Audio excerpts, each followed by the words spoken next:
My best friend left me stranded in a strange city. Was it like up was down and left was right? So, me, 28 female, and my best friend, 28 female, of 10 years, made plans to have a mini vacation with my 6-year-old daughter.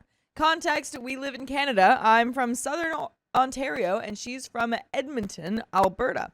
We made plans for me to bring my daughter to Edmonton to have fun with her and her baby, and her sister, who I was friends with. We always managed to get along and work through our conflicts, but lately, her sister's attitude towards me has felt hostile. By the way, this comes from Silly Sleuth, and if you want to submit your own stories, go to the r/OKStorytime subreddit. So, a month ago, I had relationship issues with my kid's dad and made a trip to see them because of how upset I got. During that time, my friend's sister started forcing plans on me to just drop everything and move out there with them. Only I still had my kids back home with their dad, and I still loved them. The more she went on about it, I kept saying no until it turned into me shouting, "No, that's not what I want." Since then, her attitude around me has put me on edge, and I feel like I'm walking on eggshells. She's known for her nasty attitudes, which for some reason gets praised, and I've always thought that was weird because it puts her in the mindset of, I'm right because I'm saying it with confidence. And I didn't want that drama. So me and my friend did our best to keep the peace because we understood that we didn't want to set off her sister. Fast forward a month and we made plans for me and my 6-year-old daughter to fly out and spend time with them, and they would drive us to the Calgary Stampede for some fun. From the second day we arrived in Edmonton, I saw the resentment building. Everything we made plans for, we ended up leaving extremely late. It was always my best friend making us wait, taking the last minute shower when we needed to be out the door, or taking too long doing our hair and makeup. I was willing to overlook it because I'm on their time, it's their car, their house, I'm a guest. But it was getting concerning when my friend, whose bank account was in overdraft, kept trying to take me out to stores asking if I need anything. I repeatedly said no, I don't have the money, but she wasn't listening to me. When I got there, I had to buy groceries and buy things for me and my daughter, plus going out of my way for my friend because I know she's broke. I told her that I was already $700 in debt on my credit card since arriving in Edmonton and couldn't keep spending money I didn't have. She seems to understand after that. Then comes the time to get ready for Calgary. My friend said to be ready by 6 a.m. I had to assert there needed to be a schedule since going to the Stampede was the entire reason I brought my daughter. The morning comes and me and my daughter are dressed, packed, and fed, sitting on the couch by 5:30 a.m. waiting on my friends.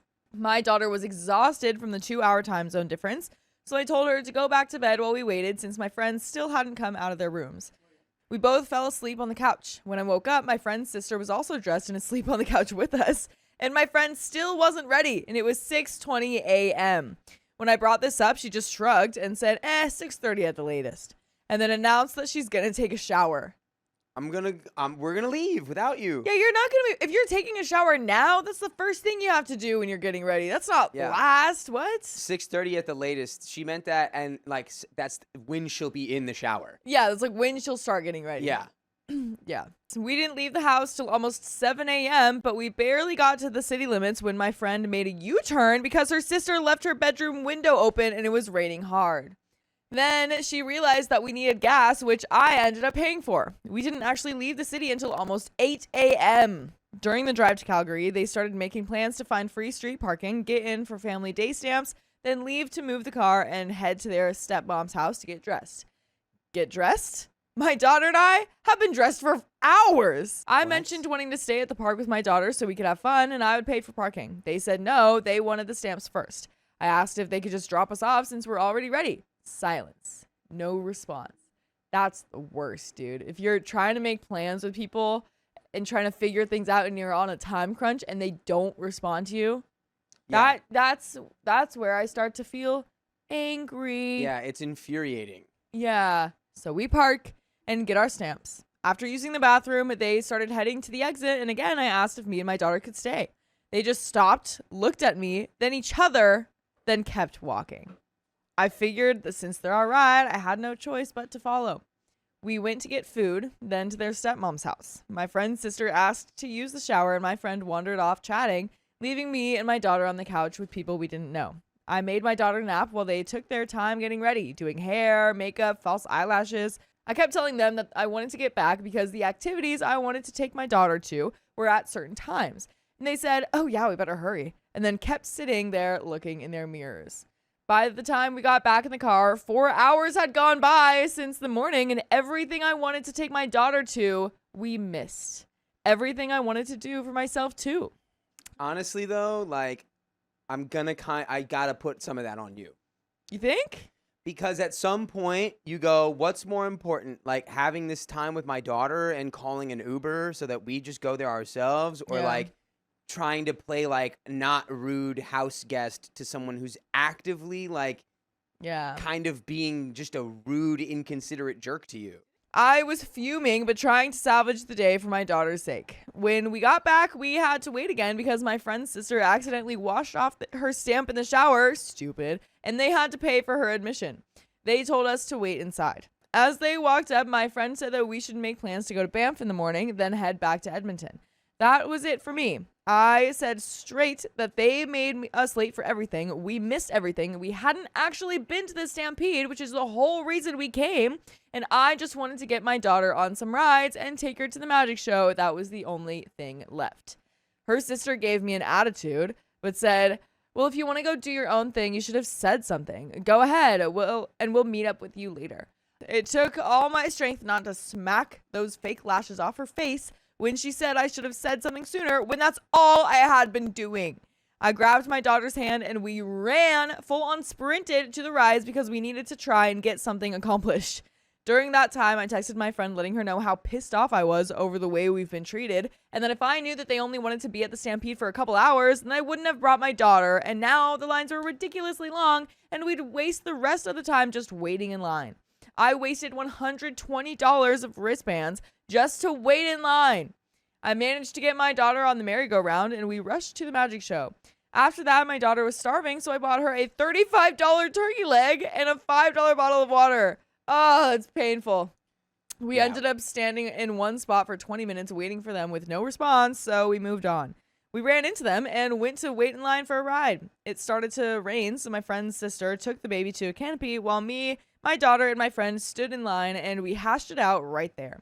She said if she knew I was that upset, she wouldn't have made us leave the park and would drop us off again tomorrow morning. That worked for me, and we were good. Well, that doesn't work for me, actually, OP. I don't like that. Yeah. Because you don't have to, I feel like you had to blow up and say, hey, what the heck? This is all that's been going wrong today because of you. And then she's like, oh, I didn't realize you're that upset. It's like, I can't think of a more disrespectful thing than to just ask someone a direct question and they turn around and give you a silent look. Yeah. Like, but a silent look with intent of like, shut up. Yeah. Like, and then looking at each other afterwards as if they had already been like communicating prior to this about you and being annoyed with you. Yeah.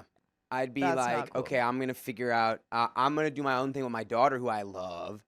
And I'll figure out how to get back home. And if there's, any of your stuff still there, I'd be like, I don't know, just I'll ship it, or I don't know, man. Just, I don't know. That would be my priority is see you never again, probably. Yeah. We got on the ride, had fun, and then went to wait for bumper cars. When we got near the front, my friend's sister texted, where are you? We're waiting because me and my friend's name wanted to get on rides. I realized that they only bought enough tickets for my friend and expected me to hand over mine and my daughter's day passes so that they could ride for free. What? The attitude in that text bothered me, but I was still willing to let them use the passes. I said, we're in line for bumper cars. She said, okay, well, do you mind coming with us so we can go on at least one ride before we go? After you're done in line, of course. I just responded, just got off the bumper cars, in line for the slide right next to it. There was no line, and my daughter had excitedly yelled that she wanted the slide. She texted back, ? Friend's name and I wanted to go on a ride together. And I said, the line is super short, and I don't know where you guys are. She sent a picture of a random spot saying, in the tent. They made us wait all day. They could wait 5 more minutes for us to do the one thing that we came to do. When me and my daughter got to the bottom of the slide, they were standing at the exit glaring at us. Her sister barks. We're taking the baby back because the noise is bothering her. We'll meet you later. While putting on an over-dramatic show of visibly sneering and side-eyeing me. I'm not going to take that BS. So I barked back. If you got a problem with me, which you clearly do, just say it to my face. Yes. That's you. Sometimes if you got a problem with me, get it off your chest. Literally. I'm right here. Honestly. Say it. So annoying when people don't do that. It's like you clearly want to say something. Don't try to be passive aggressive and try to throw all of these bad looks my way. She looked like she wasn't expecting to get called out and quietly said, "You know I don't want to do this in front of your daughter." And I said, "No, this is probably the only place to do it because she goes where I go. Let's get this out now." She kept sidestepping, trying to walk away, says, "I know you're emotional right now. We can talk about this later." Eventually, I had to list off everything that they had been doing to me and my daughter all week. Her sister finally yelled, "Well, I'm sorry. Okay, I'm sorry. I'm sorry you feel this way. I'm sorry we didn't hear you. I'm sorry you're emotional." I said, "Well, you know what? You should be effing sorry. Because I'm not sorry. I'm not effing sorry for being upset right now because of the way that you've been treating us all week. Especially today, which was the entire reason I brought my daughter, and you were trying to force us to enjoy 2 hours of fun, then make us leave again." Then my friend's sister started yelling, "Yeah, well, if that's what you want, then effing go. Go. Effing leave then. Just leave. Go." And kept shooing us away. So I grabbed my daughter's hand and left. I tried to focus on getting my daughter on rides and let her enjoy the rest of the day while calling their dad that we have an emergency. Me and my daughter did our best to get on as many rides as possible, stayed to watch the fireworks, then wandered to the vendors because it was getting cold and our sweaters were wet from rain, so we bought warmer, dry clothes. 11:30 p.m. rolls around and I'm getting worried because I haven't heard from my friend. I didn't know the address or even the area of their stepmom's house. We were stranded across the country from where we were from in the middle of downtown Calgary, a city I've never been to, at night, surrounded by wasted people, crackheads, and homeless people with nothing but the clothes that we're wearing. Now is probably the time to mention that we're also Native American visibly, and if you know about missing and unalived Indigenous women, then you would understand how incredibly scared I got when the park started to close down. I had managed to book a cheap motel, but didn't know where it was in the city. My phone was at 30%, so I was trying to make sure that I had enough battery to last the night.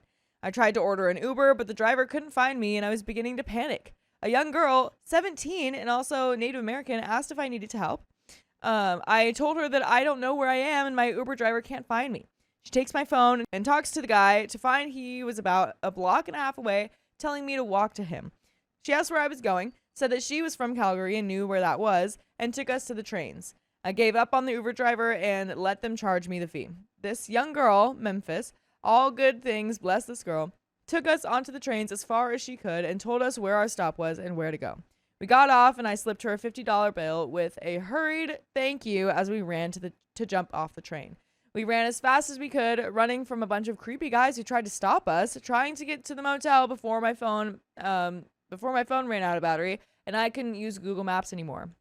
When my friends left, all of our stuff was with them, including our change of clothes, my daughter's iPad, our chargers, and food. We managed to get to the motel and check in. I put my daughter in the shower while I washed her clothes in the sink and used the blow dryer to dry them. I got cleaned up and tucked in for the night. At this point, it's 2 a.m. and I still haven't heard from my friends, so I figured that they were completely serious about leaving us stranded. And guess what, guys? There's a freaking update. Ooh-wee. Oh my goodness. Yeah, these are now lifetime enemies. Yeah, 100%. 100%, dude. When we woke up in the morning, I still hadn't heard from them. I used my last 16% of battery to message their grandmother because I didn't know what else to do and explained what happened. She immediately messaged back that she'd send help and get a hold of them. I declined money, but said that I just want our stuff back and a way to get back to Edmonton, where our flight is leaving in a week. She was immediately on it, and my friend texted me minutes later that she was on her way. What? We got in the car. Silence. The whole drive to their stepmom's. When we pull into the driveway, she opens the door like, "Are you coming in?" And I said, "The F? No. I want to go back to Edmonton to get our stuff and leave. Or am I going to have to figure out a ride back too?" She tried to say that we needed to go inside and hash things out. I said, no conversation will ever fix what you guys did to us. No amount of hashing it out will ever get me to overlook the danger you put me and my 6-year-old in. I want to go back to Edmonton to get our stuff right now and take my daughter somewhere she's going to be safe. Now. She kept saying that she thought I wanted space and that we could talk it out. I said, if you were sorry, it wouldn't have happened in the first place. You let your sister shoo us away while you just stood there and let her. We didn't hear from you. You left us in the middle of a city we don't know with nothing but the clothes on our back, and you want to just talk that out? Nothing you have to say will ever fix this. She tried to play it off, saying that she just thought I needed space, or that they didn't actually leave the park and stayed, thinking that I would text them when I was ready to leave. F that, dude. F that. F you. Oh my gosh. They're just trying to like cover, like this is like the flimsiest excuses they could have to like try to cover cover themselves, being like, well, we didn't really abandon you. This is all just a miscommunication. We were just trying to like give you what you wanted, we thought. Yeah, we told you to leave and to get out of here, but we waited because we thought you were gonna come back. No, you didn't. Yeah, no, you didn't, because you told them to leave. Could you have maybe called me? And we had air tags on us so they could see that we were at a motel and probably safe. I said, you didn't leave the park like your sister barked, and you stayed. Seeing where our air tags were and claiming that you couldn't find us too? She said, well, yeah, when we saw you were at a motel, we figured you were probably safe. I said, and what if I wasn't? What if the shoe was on the other foot and you came to Ontario and I left you stranded in a city you'd never been to with your baby? And this switch said, well, I would have been upset, yeah, but I would want to talk about it afterwards. I said, BS. You know that if that happened to you and your sister found out, she would be the first one to call the cops on me. I was well within my right to call the cops on you guys last night, but I didn't because your grandmother is the only one trying to take responsibility. She was on the verge of tears, but honestly, that was just wasted emotions because I was too pissed off. She said, okay, and they'd be right out. Over an hour goes by between me and my daughter sitting in the car waiting. I texted anything if she wasn't taking us back to Edmonton, and she texted back that they would drive us, but her sister was getting out of bed. It's 11:30 a.m. at this point. My daughter and I still haven't eaten since the turkey leg the day before. And luckily, they hadn't taken the cooler of my food out of the car, so I gave what was left to my daughter. When they finally came out, the sister tried to greet my daughter, and my daughter just gave her a scared look, then looked at me, and I put my arm around her. The whole ride back, we stopped every little while because my broke friend was only putting in pennies worth of gas at a time. My daughter tells me that she's still hungry, and I whisper that I know, and I'll get her something when we get somewhere safe. I didn't want to get out of the car and risk them leaving us at a gas station with all our stuff again. During the ride, I had been texting my boyfriend and father of my children back home in Ontario, updating him. He felt bad that we were cutting our trip short and sent money, saying to get a good hotel with a pool in walking distance of West Edmonton Mall for our daughter to have some fun. Thank goodness. Yeah. Let's go. So I booked a room at the Fantasyland Hotel for a few nights. We get back to the house and I get out, grab my daughter, her backpack and car seat. We follow my friend up to the house and leave our belongings in the backyard or in the yard. I tell my daughter to go pack her suitcase and grab everything that belongs to her. I went through the house, grabbing everything I brought. I gifted her a lot of stuff for her work-from-home setup, and I took it back. All the groceries I bought for the house, I took my groceries that I paid for. Heading out the door, I reminded her of the $360 that she owed me and that I expected it back today. She said, for what? I said, the money that I sent you to help you pay your bills last month, the vendor fees I sent you, and the money for the tank of gas that I paid for to get us to Calgary. When I told her what she owed me for, she just said, okay. And I said, and again, I expect that back today or I'm going to be forced to call someone to handle the situation legally. And she kept talking over me. Okay, bye. Okay, bye. That's going to piss me off, girl. That's going to piss me off.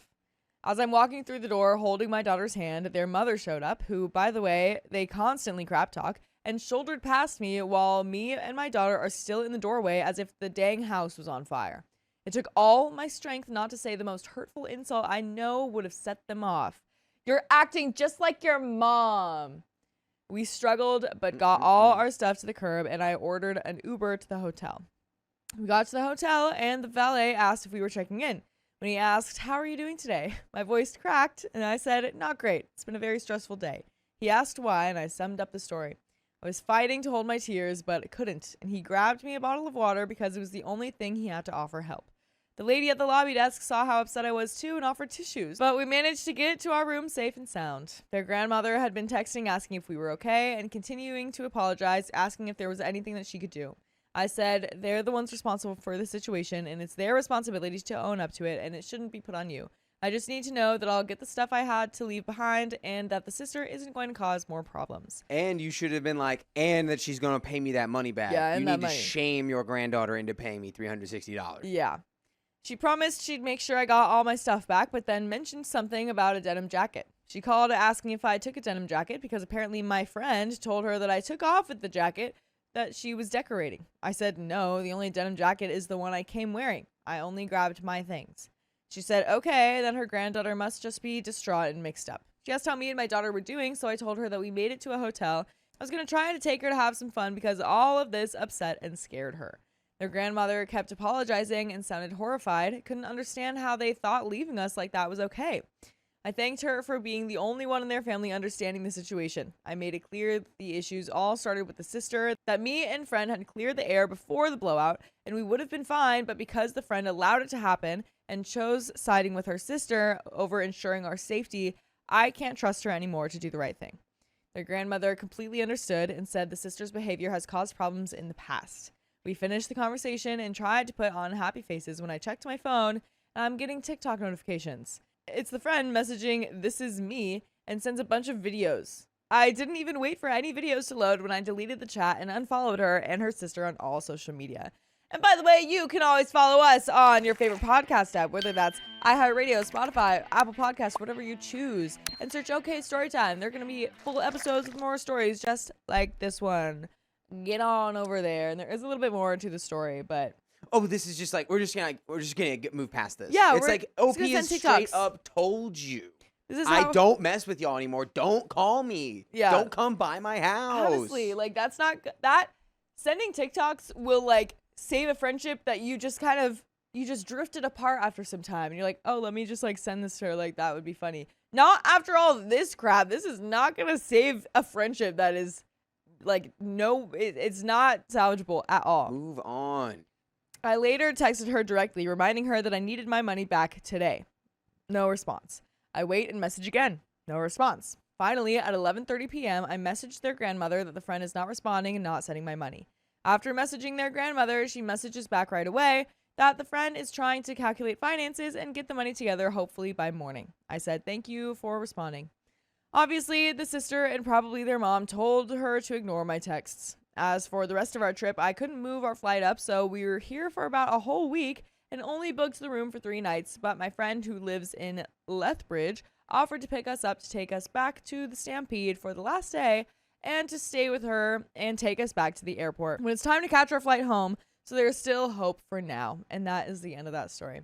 My goodness. I mean, at least you salvaged the trip a little bit for your daughter. That's cool. That's good. But, what a good mom. Yeah, those people... yeah. That is a crazy, crazy story. Yeah. It would take so much in me not to become violent to these people, not to commit crime on these people. I don't want to crime you, but you abandoned me and my daughter in a dangerous place. My friends hated me because I can't suppress my Tourette's. Those are not your friends. By the way, this comes direct from the r/OK Storytime subreddit. When I was almost 4, I was diagnosed with a rare form of epilepsy. Fast forward to my 30s. I had adapted to suppressing my spasms and tics to the point where it would cause me pain, migraines, and worse, because I was stressing my body to fight against my issues. I would hide myself from people for hours to months when I couldn't suppress my symptoms. The neurologist I had as a child ignored me when I said something was wrong and that I couldn't control what came out of my mouth, so I felt I had no option to get help.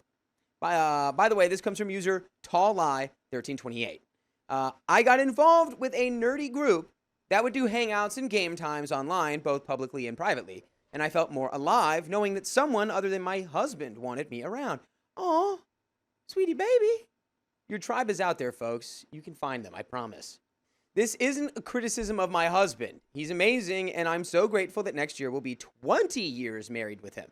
I still fought to suppress my weird outbursts or broken speech in front of people, constantly riding the mute and off-camera buttons to hide my trauma. But I failed several times, and several people who swore up and down they supported people with mental health, neurotip, and brain disabilities would very publicly support these issues for other people while privately blackballing me for it.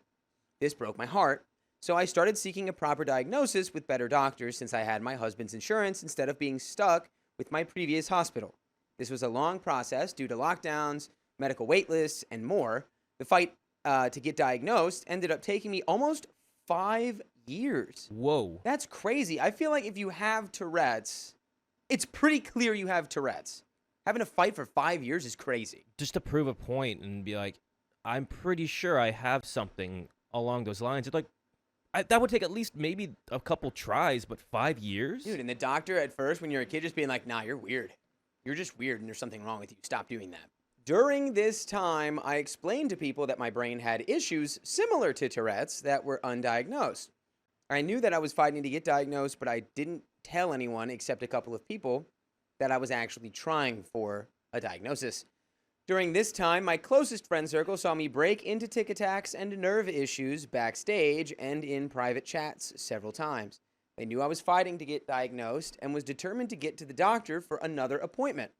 Then I lost my dad. When I lost my dad, it was extremely sudden. We went from him feeling sick to being diagnosed with hyper-aggressive cancer to gone in 6 days. That's insane. Oh, wow. Hug your loved ones, folks. It could just be 6 days. That's crazy. I lost Dad in April of 2022. For context, I was absolutely Daddy's girl. Me and him were very close, and I absolutely broke down. Dad was a pistol, and I moved in with Mom for the next year and a half to help her rebuild her life as a disabled widow. During that time, life was crazy, and I started going through the fight to get diagnosed again. Now I'll kind of rush through the experiences of rebuilding life without Dad. I tell you, he was a beloved man, and it was very hard for many of us to rebuild our lives. In June 2023, I was out in the mountains. I'm a nature photographer, so I go out tracking animals and taking videos and pictures. I also volunteer with DNR for protecting endangered animals and helping track poachers. I love my work. While I was taking pictures of a badger, I noticed the weather was getting worse. Don't worry, I was very careful and safe with the badger pictures. I hurried back to my mom's house because the weather was getting nasty. Me and my husband started moving the cars around to get them both fully under the carport to protect them from the hail, and then life struck me. Actually, lightning struck me in my leg. Oh my... Do you have a wicked scar? Wicked scar. A bolt of lightning hit the street at the end of the driveway, shot off sideways, and hit me square in my leg. What? You got ricochet lightning struck? That's literally like one of those things you see in like a movie or like a video game. Yeah. You got video gamed movie. I guess that's the best insane. way to get struck by lightning. Because it's kind of like It's indirect. It's like you probably lose a little bit of charge when it hits the ground. That's crazy. And then it like ricocheted. You should have. That's nuts. I didn't even know that was possible. Yeah, that's wild. We were in a tiny town about an hour and multiple mountain passes away from the hospital. So we watched me carefully and watched the weather carefully. You didn't even go to the hospital? You're literally unstoppable. Over the next few months, I had a lot of appointments with neurologists, not just to figure out the Tourette's, but to figure out the damage the lightning did and why my tics had gotten so much worse. I had lost all ability to control the tics at all. Oh, wow. Suppressing was not an option, and I was ticking more and more all the time. In the meantime, one of the friends I had been so close to was starting to act weird with me. I tried to say it was all in my mind, but it very much wasn't. But more on that later. 2024 rolled around, and I got my official diagnosis for Tourette's. This should have been pure relief at 40 years old. Something was finally diagnosed that should have been caught, honestly, at age 5 at the latest. But something happened that was much worse than I could imagine regarding my health and the clinic and neurologists I was dealing with. Not only did they absolutely not listen to me when I had serious negative medical reactions to a test they were doing, but they decided to fill in my race for me on my medical papers. This is a big no-no anyway, but it was way worse. I am a diagnosed albino, another long story, and genuinely I am a very weird medical case.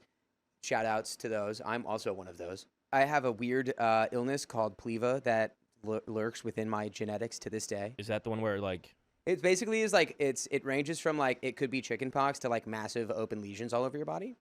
Oh. It never got that bad for me, but there's people who have it that are just like bedridden for the rest of their lives. I'm lucky. I am a member of the Oglala, I hope I say that right, Oglala Lakota tribe, and my ID on file at the doctor's office is my tribal ID with blood quantum listed on the image. This file also includes the diagnosis for albinism. At the question race, I choose what I have always chosen since going through IHS as a child, choose not to answer. My history with how people have treated me for being albino is not positive, and I have issues with people listing me by my race. When they gave me my paperwork for my Tourette's diagnosis, I saw that the race spot right above the tribal info had been changed to white. At this point, I didn't even say a word. I walked out seeing red and raging, feeling back in the constant trauma of being told I am not really native by non-native people my entire life for being too pale. I went home with my husband, told my friend circle about what they had done and how much it had hurt me, and they all said they supported me. Fast forward to this year, there's a long story to this as well, but one of the friends, the one that had been acting weird towards me, had a fit because I apparently insulted his answer/joke during a game of Cards Against Humanity because I didn't find it funny. Dude. That's a tale as old as time. Can you imagine? Can you imagine getting that mad? Can you imagine literally actually causing problems within the group because, you didn't have a funny joke?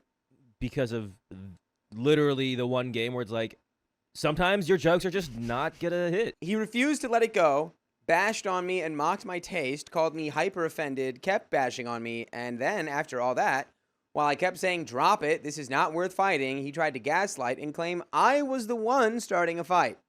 I told him to grow the F up. He left and started telling everyone that I was faking my issues, didn't have Tourette's, and faked my trauma, blah, blah, blah, blah, blah. I tried for hours with my friends to find out why this happened. In the end, nothing had happened. I didn't say a word to him. I didn't bash on him, but he did to me. So he made public comments mocking my issues and calling me vulgar insults. I still said nothing to him, but other people who had been our friends as well called him out for it, which made him publicly attack me more and more. This is a block button situation. This is why they make the block button. This guy's reaction is the joke. Yeah, he's the joke now. Yeah. Honestly, at this point, it's like if there are people bashing on you because you have Tourette's or being like you don't actually even have Tourette's or anything crazy like that. I don't think it's even that. Block and move on and stay with the people who are supporting you. He's just so hurt because OP didn't find his one tagline or joke in the card game funny, and then it blew up to this proportion. Well, I don't know. Insane. I can really see this guy being the kind of guy who's like, she's talking about her tribal identity and how it really upset her that they listed her as white, and then it's like he might be the kind of guy who's like, oh wow, you're just so hypersensitive little baby, and then it's but then read the room. It's one of those things where everyone's like, because he's going about how you're she's always offended and blah blah blah, and you don't really have Tourette's and you're just a victim, blah blah blah blah blah. At this point, I just stiff arm that guy right out of the friend group. There's no point of being with this or being in the vicinity of this guy. So I have never responded to him. Good job, girl. I never attacked him. I just felt sad and I just cried. Oh no. I just talked our mutual friend through his sadness at his friend turning on him and our community for something no one was doing to him. I still hold no malice toward the guy, but I will not talk to him again. I will not help him fix the void. But I keep wondering, was I that hard to deal with? I guess the struggle I'm having with is the sheer number of friends over the last few years who have betrayed me for seeking help and getting diagnosed. I don't understand it. And that's the end of that story. I mean, it's like a lot of people have that fear that they're too much or too much of a bother or but there's people who, will show up for you when you need it. And, if people are because you have mental health diagnoses and you were working through getting a diagnosis you should have gotten when you were a kid, and they're like, ugh, look at OP trying to be the special snowflake. It's just, those aren't your people. I think anyone doing that to discourage, your Tourette's, that they're completely out of line. It's one of those things where, especially when we get older, you're just there are people who just you don't need in your life, friends, family, sometimes even they just you divert those roads. This seems like somebody that your friend group is also stepping away from, that they don't need to deal with. It seems very toxic. It seems like everything's working out by just pushing him away. I don't think you did anything wrong. You know, you have your own things that you're okay with and not okay with. If somebody isn't okay with that, you disagree, move on. But it seemed like he wanted to attack you, which is, I don't see why he did that. You know, there was no point in that. It seems like it came from a place of insecurity. I'm still friends with my ex, and my husband is not happy with it. Shakespearean. True.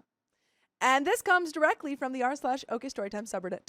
So, my ex, 32 male, we'll call it Jay, and I, 31 non-binary, divorced back in 2022. We agreed when we divorced, we would always put our child 5 male first. We have a set custody agreement that we don't really follow. I have him during the weeks, and Jay has him on the weekends. But if he wants to stay with his dad or spend time with his dad during the week, it's not a problem. We also agreed we would do family dinners at least twice a month. We wanted to show our son that just because his parents aren't a couple, that doesn't mean we aren't a family. By the way, this comes from BunBunBoo93. And if you want to spit your own stories, go to the r/OK Storytime subreddit. Now, of course, outside of our son, we also agreed we would continue being friends. We have known each other for 7 years and have been there for each other's major life events. I remarried a year after our divorce. I know I moved way too fast. My husband, we'll call him Tony, used to have no problem with me having this arrangement with Jay. We even used to invite Tony to our family dinners or anything else we would want to do as a family, since he's, well, our son's stepfather. He would always turn us down,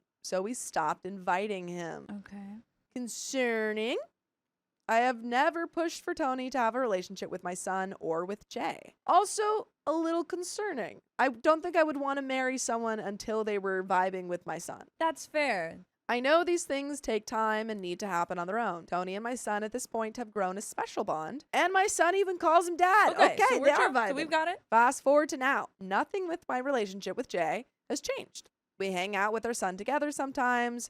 We play online games together once in a while. We keep each other informed if we need the other to take our son. And maybe once a month I'll go over and cut his hair. A couple of times I have house sat for him while he was on a business trip. For some reason, this is starting to rub Tony the wrong way. He gets mad whenever I go over there. He tries to say, I ignore him when I'm with Jay. That whenever Jay calls, I go running over there all the time. This is far from the truth. Most of the time when Jay and I text or call each other, it's about our son. Because you guys are co-parenting. Because you sort of made a human life together. And you kind of got to keep tabs on that kid. Yeah. Sue us. If it's not about our son, it's to see if we want a game. To Tony, this is a weird relationship to have with your ex. To everyone else in our lives, they see us having a perfectly healthy co-parenting relationship. I love the idea that Tony truly doesn't understand what's happening. He's just like, I don't understand why you're always with... I mean, what is he, like the father of your child? They're like, yeah, yes. And he's like, it's almost like you're going over all the time. It's like he's the father of your child. Yes. And she's like, no, yeah. They're like, yeah, Tony. He's like, I just don't get it. I don't understand. Now, I'll admit, Jay has also given me a place to stay when Tony and I were having relationship issues when his sister was living with us. Listen, I go in sort of assuming the best in I these. agree. I slept on the couch for a week while she was moving out of my house. This was mostly to keep our son away from the drama and to give me somewhere to go for some space and peace of mind. Now, do I feel bad this friendship bothers my husband? Yes. But I have never given him any reason to believe I would be unfaithful to him with my ex-husband. Tony also feels the same way about pretty much all of my male friends. What? I mean, they can't all be the fathers to your child. Yeah, you're telling me that guy's the father of your child too? Yeah. Likely story. This is a red What flag. is this, Mamma Mia? Granted, most of my male friends are either attracted to the same gender, married / in long-term relationships, or have been in my life so long they're more like family. I would never have a friendship with someone that would try to sleep with me. I have told him this countless times. I have never and would never cheat on him, but I need to know, am I the a-hole for having a friendship with my ex-husband, even if it bothers my husband? And there is an edit and an update, but what do you think? Nah, Nah. you're fine. That's the father okay. of your child. Yeah, it's a platonic friendship. You have to interact with that person to talk about your child that you made. Your little human. And again, the thing that gets me too is when they say he's like this about all my male friends. Yeah. I'm like, oh, okay, there it is. Boom. That's the thing. And also, I think it would be confusing to me as OP if I had been presumably very upfront about the type of relationship I had with my ex and my male friends going into this relationship, and then he still married you even knowing all of Tony's that. like, this just isn't how it went down in Mamma Mia. Yeah, I thought that you would pick a framework for this. I thought that I was, what is his name, Peter Brosnan? Yeah, the main guy. Yeah. That Meryl Streep chooses. I thought Does I was she that choose? guy. Yeah. Oh my god, She I forgot chooses about at the end. that. She chooses Peter, and then all Wow. of the other ladies get one of the guys. I'm I think gonna one of them be honest, actually. I just thought they were all kind of doing whatever they want to do in Greece over there. So Whatever happens in Greece Who stays in Greece. At it. So I've seen this a couple of times. I should add a little more info about my relationship with Jay and Tony. With Jay, we are never hanging out alone. We're always with our son. We only hang out about twice a month. Either I'll come over and cook dinner, or we'll go out to dinner. If he needs me to cut his hair, it's either like this. I cut his hair, I cook dinner while he's in the shower, and then I go home after we eat. Or we go out to eat. We go back to his place, and I cut his hair, then I leave. A lot of the time, my son will tell me to go back to my house so he can spend time with his daddy. Leave us alone! We're playing Legos! Over the past couple of years, we have invited Tony many times. He's always said no to coming.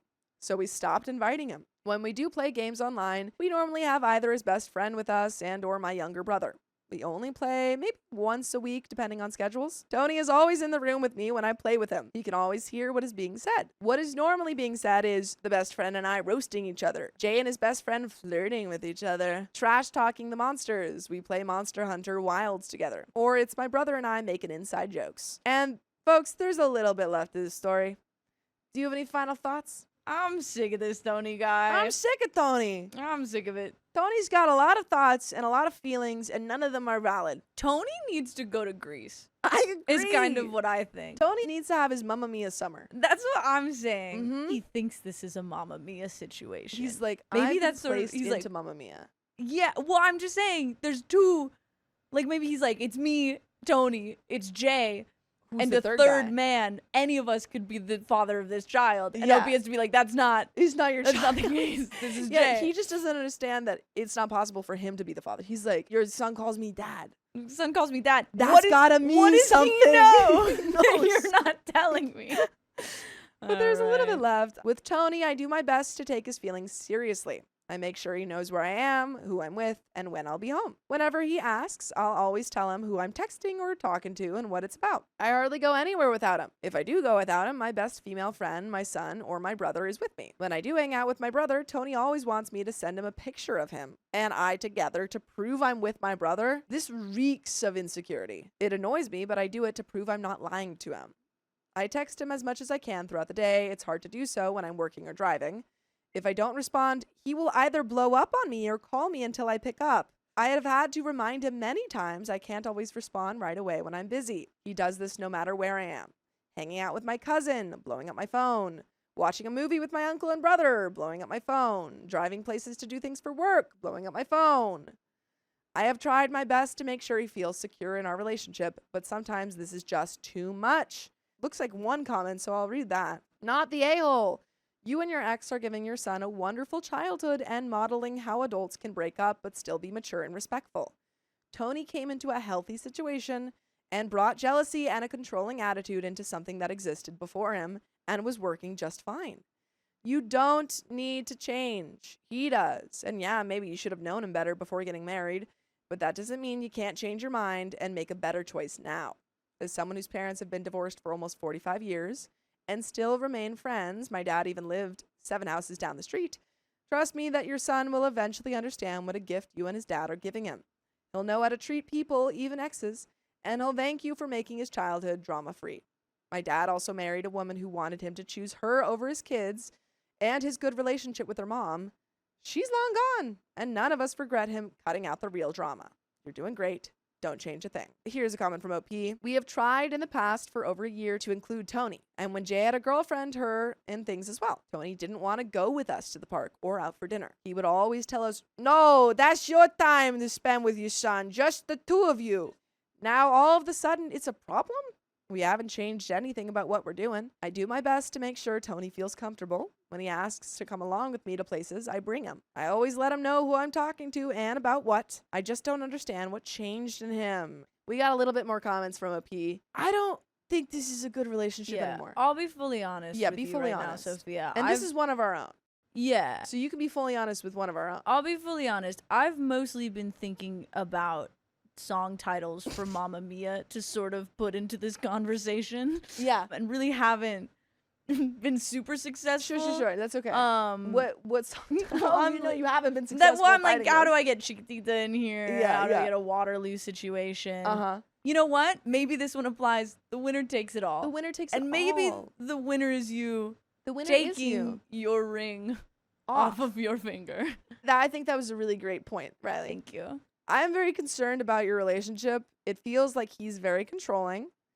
And if this is a big switch up from how he was at the beginning of the relationship, it's either he feels like he has a little bit more control because you guys are tied together through marriage, and so he's a little bit more comfortable showing you who he actually is. Or, as we get in a lot of stories, he's projecting and is cheating. You know, if he's trying to control everywhere you are and demanding you give proof that you're not with other men, then he might be doing something. But either way, this is not a healthy relationship. And I don't want to say, like, leave him immediately because it seems like your son has a good bond with him. But either you need to tell him this is not okay and you need to get some heavy counseling, or you do need to end this marriage because you have a really great thing going on with your ex and your son. And don't jeopardize that for this guy. Comment 3, I honestly think neither of you are the a-hole. This is just a delicate situation. I agree you're doing what's best for your son, and that should be a priority, but just imagine if the roles were reversed and your partner had a child with an ex and was frequently visiting her and messaging her. It may be completely fine to you because you know it's completely harmless, but your partner can't feel what you feel or see the world through your eyes. That's the same as any relationship. I think it's normal for anyone to feel a little insecure that their partner is frequently engaging with their ex, especially the father or mother of their partner's child, because that in itself creates a bond that can't be replicated by them, even if it's not romantic. I don't think it means he doesn't trust you or that he's controlling. I think it means he's human with human vulnerabilities. I also think the insecurities that are slowly building from your ex are starting to overflow into other males in your life too. As you said, he's getting uncomfortable with male friends and colleagues. I think his insecurities are snowballing. He needs to communicate better with you and express his feelings so you can discuss it together and maybe set boundaries or provide some reassurance for him. I don't know. But it may also be the case he doesn't understand what he's feeling or why he's feeling it. In any case, communication is key. I feel you need to be aware Tony's insecurities in this situation are normal and something to work on together. However, Tony is also going to have to step up and work on communication and work on the situation himself too. You said he says no when you invite him over. Maybe he doesn't want to get in the way of family time with you, your son, and your ex, because he probably wants your son to have that time with you two. But he needs to figure out what he can do to overcome these feelings too. And OP replies, I agree. I have tried many times to have an open communication about his feelings and what I can do to help him feel better. He shuts me down or it turns into a fight. Huge red flag. I have limited my communications with my ex and other male friends. No. Huge red flag. Huge red flag. I have even offered to let him meet all my friends of all genders. He has refused to meet them. That's crazy. Huge To red be like, I flag. don't want to meet your friends. I'm That actively sucks. accusing My friends you- are awesome. My friends are so cool. What do you mean you don't want to meet them? It has gotten to the point he's asking our mutual friends if he believes I would cheat on him. The relationship is over. Yeah. The relationship Yeah. is over. We are at the point, like, I really disagree with that previous comment. This is not, oh, maybe he doesn't trust you. He doesn't trust you. He's actively asking other people if you would cheat on him. He's forcing you to send him pictures at all times, Yeah. even when you're with family, literal family, because he thinks that there's something suspicious going on. And now you're actively pushing away your ex that you have a great relationship with and your male friends for him. This is no longer a healthy relationship. And maybe you separate and he has time alone, figures out his life, and down the line you can see. But as of right now, Yeah. I'm This is Roman not Emperor healthy. thumbs downing. I'm seconding that. Open the gates. Yeah. Release the lion. Release I'm the sick of this. lions. They have all told him no repeatedly. I don't know what else I should do to make him feel better about our situation. And folks, that's the end of that story. My friend is unhappy with my wife, but I don't want to lose them both? I can't decide. I, 26 male, have been married for about 4 years. Before I met my wife, 27 female, I was actually single for almost 7 years. Never had a high school sweetheart or really anything like that. I have a good amount of female friends, but none that I was ever attracted to. I thought I was attracted to one, but it was more of infatuation, and I decided to cut off any chance of a relationship before I deployed 1 year, so that I wouldn't end up getting sucked into a meaningless relationship. By the way, this comes from user BillsAman00, and if you want to submit your own stories, go to the r/OK Storytime subreddit. My wife actually was never part of my friend group. Not even from the town I'm currently stationed in. I was visiting a city in Texas when I first saw her to bar hop with a few guys from that city that wanted me to see my first rodeo as well. I actually saw her for the first time at a video game store. I stopped in to look at discount games, and she worked at the bookstore next door. She was seriously the most beautiful girl I'd ever seen in my life. She was 100% unlike any one of me or my friends. I'm covered in tattoos and wear trashy holes in my pants, and oversized black shirts. She was in slacks, a button-down pink shirt, with a gold necklace that had her monogrammed initials on it, which is relevant because she was the last person in the world that anyone expected me to totally fall for. I immediately had to talk to her. I don't talk to girls. I don't know, but I had to talk to her. She was beyond intelligent, and I found out she had actually gone to school and had wealthy parents and worked part-time there and had a part-time internship in the city at a big company. Missed the rodeo that trip because the rest of the time I spent with her. I proposed to her after 2 years of long-distance dating and meant to leave the military to join her in that city. However, I ended up staying in, and she dropped everything to move in with me, a sacrifice I will never forget. Not a jealous person, and she's not a mean or vindictive person. She's sweet and timid. A lot of my female friends were instantly enraged when I started dating her, and I had to give up a few that were constantly demonizing her and putting her down in an attempt to urge me to break up with her. It actually strained our relationship quite a bit because she felt really small compared to how many female friends I had, felt intimidated by how many she was sure had feelings for me. Anyways, I kept the friends that were nice to her, and she became friends with them as well, and loves them and talks to them almost daily. So here's kind of the part where it got rocky. I should mention my wife is pregnant now. The girl we found out last week. She's still beautiful, but she's been feeling terrible about herself. She hasn't gained weight, but her nausea is keeping her inside a lot. She's getting a lot of acne that bothers her. I took her to see a friend that was in town, one of my female friends, named Jessica. She actually loves Jessica and talks to her often and admires Jessica's tattoos and stuff. They're nothing alike, but have found common interest and both open-minded. I've been Jessica's friend since the 5th grade. And I've known her family that long too. So I brought my wife to meet Jessica in person along with her family. I thought it didn't go that bad, but as soon as we left that night, my wife was in tears and didn't want to go with me to see Jessica again. Spent the whole time catching up and eating good food. Jessica's dad and I are both /were in the military and always get together to drink to talk about it and catch up. My wife was mostly helping Jessica's mom cook and talk about the new baby, and she'd also talk to Jessica. Jessica's brother, Brandon, who's 20 and acts like an obnoxious 20-year-old, was interjecting, but I just told my wife not to take him seriously because he acts like he knows everything to fit in. According to my wife, she thinks Jessica's family is disappointed that I married her. He began naming exact instances, and I started to see it, and now I feel guilty. When my wife went to the bathroom, Jessica's mom took photos of only me and Jessica. Jessica changed my phone background from my ultrasound picture of my daughter to a picture of me kind of staring into Jessica's eyes. It was a weird image that I didn't realize someone caught on camera. Her brother kept telling me how hot all the girls I went to high school got, told me right in front of my wife not to worry that nobody will let anyone, meaning my wife, be jealous or keep me from agreeing. At one point, my wife jokingly pointed out that she was the only one without tattoos.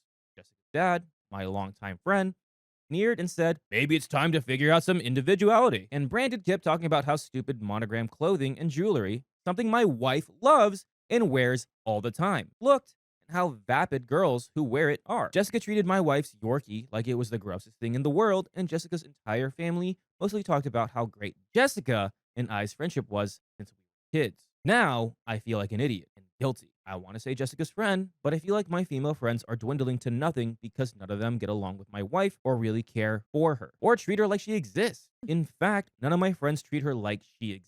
They invite me out or me to my hometown, and they congratulate me on things like promotions. But no one has ever told me congratulations on my child or my marriage or anything. Well, I can congratulate you on being here. And you know what? Come here. Come a little bit closer. You can be here all the time with us because we have episodes with more stories just like this one. Just go to Spotify, Apple Podcasts, iHeartRadio, or your favorite podcast app and search OK Storytime. My wife feels devastated and like she cost me my friends.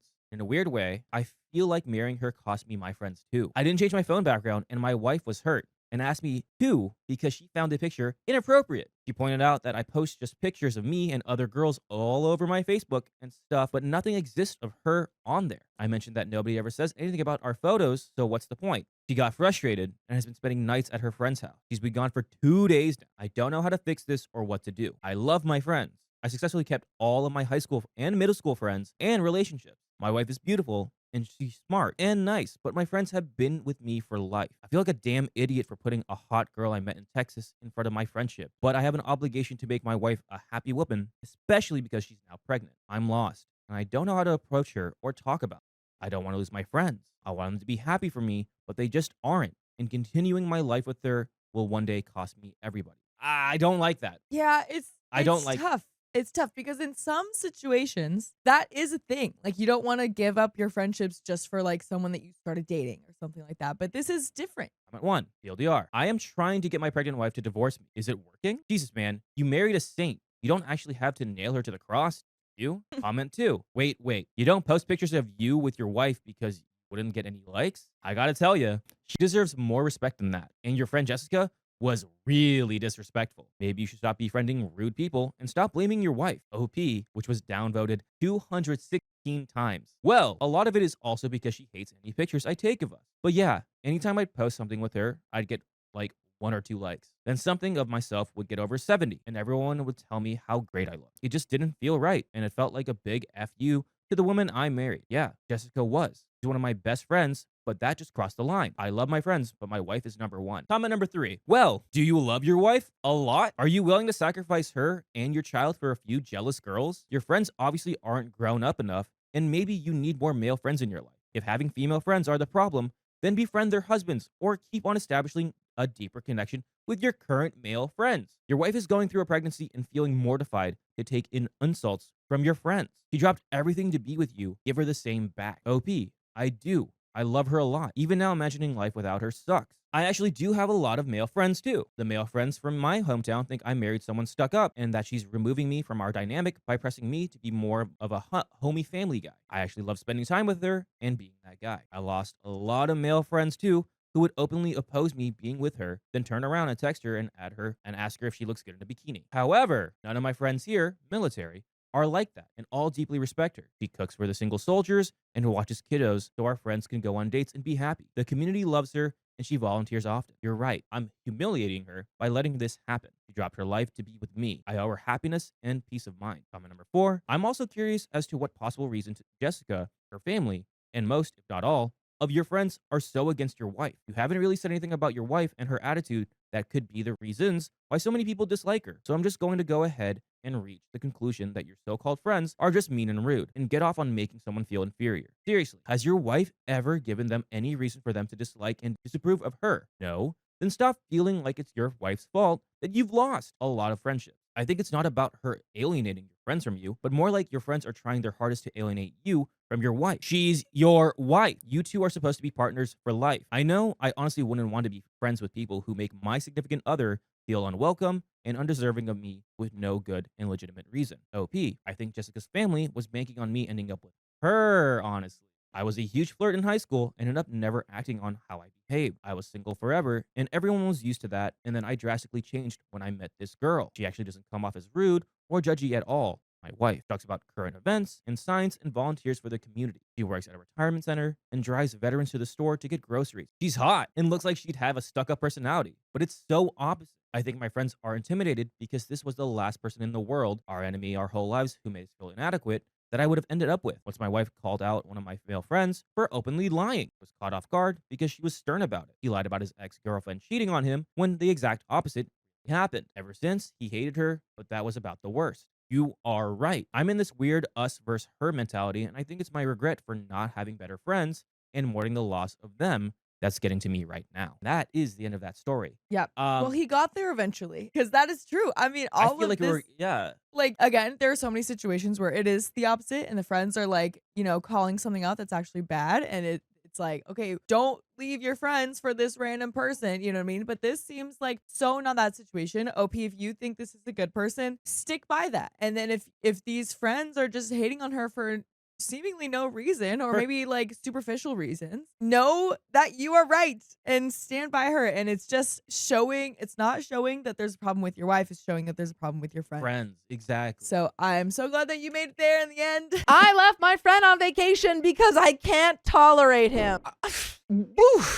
And this comes directly from the OK Storytime subreddit. Me, 30-year-old female, have known my best friend, Louis, 30-year-old male, since kindergarten, but we went to different schools and reunited when we were 20. At the time, I went to Iceland, found a job there, and as he saw that on social media, he approached me to get some basic information about life there. A few months later, he moved to Iceland, and since then, we became best friends. There is no chance that we could be something more than friends, as first, is not my type. He's like a brother to me. And second, he's gay. I really support this community as I have a few gay friends. By the way, this comes from Ginger Grinch. And if you want to submit your own stories, go to the r/OK Storytime subreddit and you might get them read just like this one. When back then I broke up with my boyfriend, Louis really helped me and offered to move in with him for a few months before I moved back to my country. At the time, he broke up with his boyfriend as well, so it brought us closer together even more, and we supported each other emotionally. The time we spent under one roof together was amazing. We had a lot of fun going out or just cooking at home, etc. After I moved back home, we stayed in contact. We had 2-hour-long calls every few weeks, 1 to 2 times per month, and once per year I visited him in Iceland, and he usually visited our hometown where his family is 2 times per year. Everything between us was great. But 2 years ago, we went for vacation to the Canary Islands. Flew there from Iceland. Our good friend Haley, who is from our hometown as well, and she was my classmate at high school, flew from Scotland, where she had been living for the last 5 or 6 years, and we just wanted to travel and have a great time together. We thought we were talking about the places we would like to visit there and about some activities. We had not planned anything ahead, but it was not such a problem. But in the following days, we started with Haley noticing that Louis had made some passive-aggressive comments towards us, mostly towards Haley. They got into arguments a few times. As Louis had broke up with his boyfriend at the time, it was already about 3 years before, and had been living alone, I noticed it had been hard for him to compromise about things on a trip, like where we would go next, where we would get accommodation, where we would eat. At the time, I was more of a people pleaser, and I had not realized that back then. It is important to note that Louis works 6 days a week, and the only time he goes out is to get groceries or go to the gym or the swimming pool, rarely for a hike alone. So basically, he does not have a social life, but I respect it as it is his life. But I noticed that he gets easily irritated by people and loses cool. After the vacation, Haley was a bit disappointed with Louis, understandably, but after some time, they spoke and everything was fine. The same year, they made a plan for Christmas that Louis is coming for Christmas to Scotland to spend the holiday with her, and I was invited as well, but I decided to spend it with my family and help around there. On Christmas morning, Haley called me disappointed and mad that Louis changed his plans last minute and was not coming. If she would have known that ahead of time, she could have booked flight tickets and flown back home and been with her family as well. I tried to reach Louis via phone and found out the reason for canceling plans with Haley at the last minute. Said that the last weeks at work had been super exhausting and he became anxious, so decided not to go. At the time, I tried to understand him and even called Haley afterwards to explain the actions of Louis, and Haley just said that Louis should be more empathic, and basically, I have to agree with her now. Fast forward to next year when we decided to go again, the 3 of us, to the Canary Islands. Haley decided not to go. She canceled a month and a half before the trip, which was okay. During the trip, we had with Louis multiple disagreements, even on the first day of the trip. He made comments on how slow I was walking, how he had to stop at the gas station every hour as I needed the toilet. I just drink enough water to stay hydrated, as I have a problem with my lymph nodes and it makes my legs go swollen. Even he knows I have an intolerance for gluten and lactose, and he chose to go to McDonald's every time, and later made comments that I'm not skinny because I eat trash food. I know he's lazy. I am not. I love hiking and walking. I just cannot do cardio workouts as I have a problem with heart, and I'm even taking medication for it. But I do yoga. He often made these comments and topped it up with, I'm just joking, and said, there are men who love curvy women. Wait, I'm sorry. So he's not, what? He's like, I'm just joking. Everything I said about you could Someone might like it. He's like, you're fat, ugly, and stupid. No, but I'm just kidding, because there's plenty of people who like fat, ugly, stupid people. That's exactly what he said. I would not have a problem with my body if people would mind their business and not give me their opinions on my body I have not asked for. I am not fat, but neither skinny, just normal body type. He made me feel miserable on the trip, and I tried to stay cool, but I couldn't prevent all of the upcoming arguments. Crap hit the fan when he made a video in the ocean with his brand new iPhone, and later his new phone passed away and he couldn't turn it on. It says in parentheses underwater iPhone, but I cannot imagine that phone is actually meant to be fully submerged underwater because he couldn't turn it on. So I'm assuming the water probably played a factor. Somehow it was my fault, and the rest of the trip was mad at me. Dude can't accept any blame for anything. At the airport, we said goodbye, and I could not reach him after that for 4 to 5 months. What? That's not your friend anymore. I even talked about the trip with Haley, and she admitted that she canceled on the trip because she was afraid he was going to behave like last time. Right, but this time there was no one else, so I was the only target. But still, I found reason to excuse his behavior. Girl, OP, you're one of us. He was my best friend for such a long time, and we had so many good memories. I did not want to give up on them. She tried to talk with Louis, and after mentioning the 4 to 5 months, he wrote me, and we started to have a regular call as like before and apologized to each other. Fast forward to this year. My birthday is on the beginning of July, and we started to plan our trip together in May. Please note that before the trip, we agreed to split finances for fuel and accommodation. Louis flew to our hometown for 3 weeks, made appointments with doctors and dentists, and our trip was scheduled on the 5th of July. We went Southwest Czechia to canoeing. I was driving my car, and it took me almost 5 hours to reach the destination. We decided to take a 4-day trip on the river in a canoe, as the renting company advised for beginners to take this route,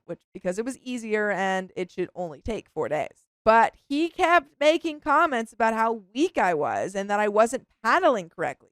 Even though it was his first time on the river, he acted like he knew best, and I should stop paddling as he'll handle it. And 5 minutes later, he said I should help him. We reached our destination on the river in 2.5 days. The weather was not the best. It was raining, and as I wanted to go hiking after for 2 or 3 days to the nearby national park, we talked about it before the trip and agreed. Tried to change my mind to go to Germany, visit some castles and Munich, which I tried to reason with him that it is more than 4 hours of driving away, and it will be more expensive for both of us. My job is not as well paid as his in Iceland, and I am paying the loan for my apartment, so my finances are limited. I try to keep it cost effective, even had some money on the side in case of emergency situations. But finally, I gave up and agreed, as there was one place for the hike that I wanted to visit, so I considered it and agreed that I like old castles and historical centers and cities. The cost for accommodation and fuel was supposed to be split between them. We arrived in Munich around midnight. I was tired and ill, as 2 days before we were camping, and that night was really cold, so I wasn't feeling very well. Next day, we went to the center of Munich, parked the car there, and for 3 hours went to explore the city center. At first, he was upset that I didn't want to go with him to the church tower as I wasn't feeling well, but he kept quiet. I could read from his face. We walked around the center, grabbed a coffee, and even though we had 1 hour before leaving the parking place, we agreed to leave the center as there was traffic due to the reconstruction on the road, and there was still around 3 hours of driving to get to the other destination. When we were approaching the parking lot, he decided to go to the park, which was nearby, like 15 minutes of walking. I agreed, as I knew at this point he would get upset, and I really did not want to argue with him. He pointed to another place he wanted to go, but I reminded him that we do not have much time. But if he wants to go there, he can, and I will wait for him. He got upset and said that if I was not walking so slowly, it would be easier. I reminded him that we need to leave the parking lot in a few minutes, and there's traffic on the road and also another 3 hours of driving, and he really wanted to see the castle, and it's a bit of a problem to reach it before the closing hours. So the next day we could go for a short hike, only 7 kilometers, and move to another destination so I would not have to drive during the night, exhausted again. He became angry and said that I do not need to be there, and I'm acting like his mom, and that we both wanted to go to Germany, so I should not act like he should be more appreciative of me driving him around, and I don't know what else. I stood there in disbelief. I tried to recall previous days if I had really made some comments or said something to make him feel that way. But the more I tried to remember it, I started to see how he treated me during the whole trip. But I said nothing. He left. He was walking fast, so fast that I lost him in the street. But I went to a parking lot where I then found him. He was quiet. I asked him if he could turn on the navigation on his phone and tell me where to go, as that's how he did it during the last couple days. He just told me where to turn with a cold tone in his voice. When I looked at his phone, I saw the destination was our home now. So I asked him if he was navigating me to the castle he wanted to visit. He replied, "No, I want to go home." But you know what you should never get over? The fact that you can listen to full episodes of stories just like this. Go to Spotify, Apple Podcasts, or iHeartRadio and search up OK Storytime. I told him that I still have a few days of vacation, and if he feels like I've hurt or mistreated him, we can talk about that. But we argued before. I don't see a reason why to cancel our trip so early. Even though I've not been comfortable, I've always believed that most of the problems can be talked out. He replied with, "I want to go home." I told him that at least we can talk, and after that, he can decide if he wants to go home. I can drive him to the train station, but I'm not going to go back home and waste the rest of my time. He didn't want to talk, so I drove him to the station, and as he was walking away, I told him to have a safe trip home. He didn't even turn around. I felt so hurt. I knew at that moment I lost my best friend, as I realized that I cannot make excuses for him anymore. He knew about my family situation and all the stress I went through the last couple months, and how much I was looking forward to this trip with him to celebrate my 30th birthday. Even though I left him at the train station, it felt like he was leaving me. I know that he's not going to reach me, and to be honest, I'm not going to try and reach him. Good. I wanted to talk. I wanted to know how I messed up, as he was acting like he was the mistreated one. So, people of Reddit, am I the a-hole? At least maybe you can help me understand him better. On the way to South Germany, my car broke down. It had to be towed, but fortunately they could repair some parts to be able to drive back home, which took me 8 hours. And I had to pay for fuel and the mechanic, which he was supposed to split. All that stuff. Yeah. I feel so sad and frustrated, and have the feeling that Louis is too proud to text me first, and that he's willing to lose the friendship over it. But at the same time, I know that I cannot go on like this anymore. Don't go on like this. Yes. Leave him at Club Baby and go to the next country. Yes. My friend outed me, so I revealed her secret. I, 25 female, and my best friend Emma, female 26, have been friends since elementary school, and I honestly thought of her as a sister. We tell each other everything. Went to the same college, and even though we have 2 different jobs, we work in the same area. By the way, this comes from Strict Trouble 7006.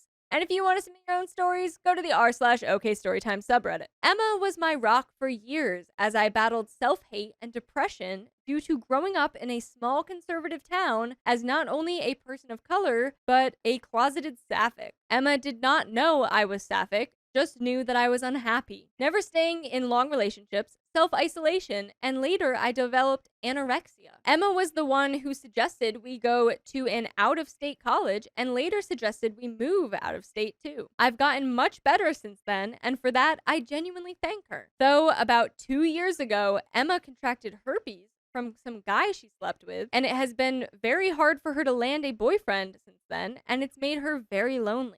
She hasn't told her family or friends about it because she doesn't want to be seen as gross.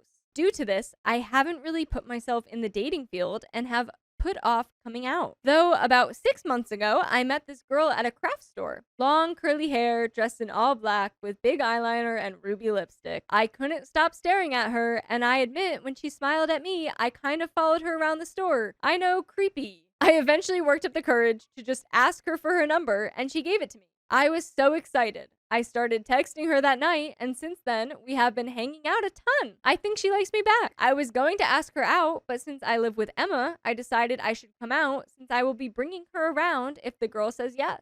So after work, I sat her down and told her I was sapphic. I said all the anguish I went through growing up because of my self-hate. How I wish I could have told her earlier, but I never found the right time. But now that I was in love with someone, I felt like I should tell her that she was the one person I trusted with this information. She just stared at me shocked for a few seconds, and then her face turned from shock to disgust. She jumped back and accused me of being a pervert and how I was gross for being around her so much, knowing I was attracted to the same gender. Even mentioning how she's gotten changed around me and I'm no better than some creepy man. I tried explaining I had no romantic feelings for her, and I honestly had a crush on someone else. She wouldn't buy it and locked herself in her room. Later, my phone started ringing off the hook, and to my surprise, it was tons of messages from my family and our friend group, either calling me closet slurs or asking if it was true that I liked Emma. My mother even called to scream at me a few times, and apparently I'm disowned. Oh my God. I started banging on the door and told her why the heck she outed me to everyone, and she just started calling me a pervert again. So I was like, oh, okay, fine. You want to play? Fine. I had a pic of her diagnosis and sent it to her parents and our friend group. According to the only friend who didn't crap on me, people are talking more about Emma than me because she still shares stuff even though she has herpes.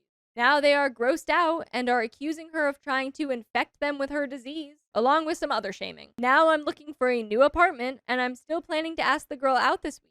But I was told by Emma's parents that I ruined her reputation and labeled their daughter dirty. I feel bad, but I felt like she deserved it, though I know that a disease and my sapphicness are two different things. So I'm wondering if I was really wrong to do that. And we have an edit. Since some had asked, I'll make another edit tomorrow. I'm asking her out tonight. I made reservations at this nice Thai place she's been wanting to try. Then I'm going to take her to the boardwalk and ask her out there as to not put her on the spot in front of a ton of people. See y'all then, and I hope it goes well. And we have an edit. A few hours later, I'm about to go pick up Ruby.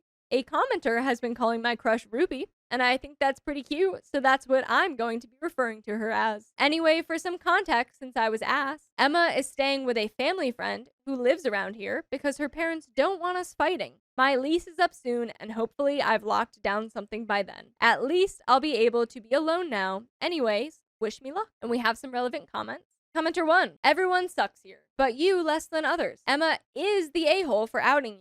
And Emma's family are a-holes for saying contracting herpes makes her a dirty person. You retaliated against Emma in a way that you knew would hurt her, which is perfectly understandable, but still an a-hole move. She blew up your life, though, and that's not fair at all. I know you'll be okay. Hearing slurs from your family and friends is terrible, and I'm sorry that happened, but they revealed themselves as a-holes. And OP replies, honestly, it was pretty surreal experience. I thought maybe they'd be mad, but completely disowning me? I'm happy I came out after my parents paid for my college because just wow. Honestly, I feel like I stooped down to her level by doing so. It kind of made me feel like I was deserving of the hate and that I didn't deserve to be able to come out. Though I'm going to try to push through these thoughts and have a successful relationship.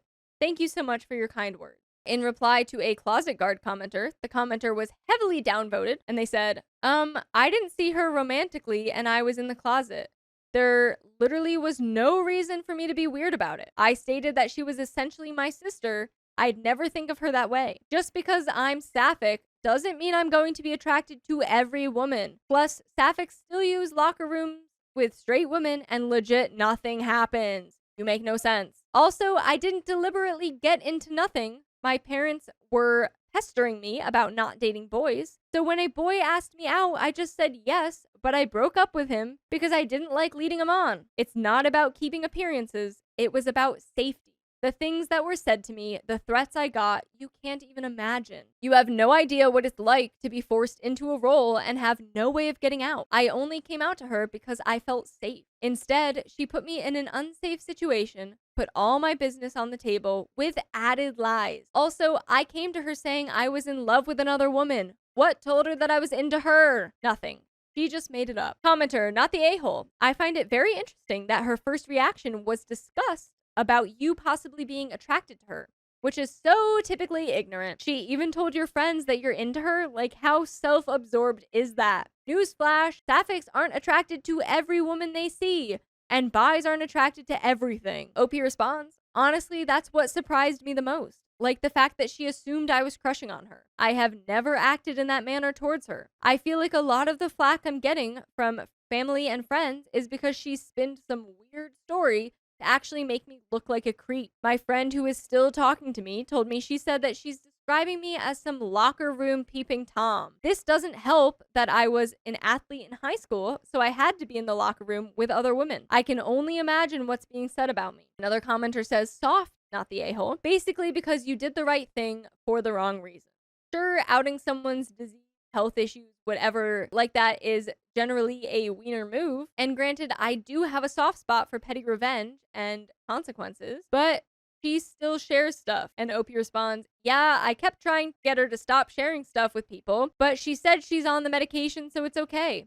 I don't care though. I keep all my cups and bowls in my room and my toothbrush. Not that I didn't trust her, but it only takes one mess up and she wasn't taking anything seriously. Commenter says, what was Emma's reaction to being outed as spicy related with an STI? OP says, she called me a big old B word among other things. She also said she was glad she had herpes because I probably would have tried to R-word her. Oh my God. Genuinely insane.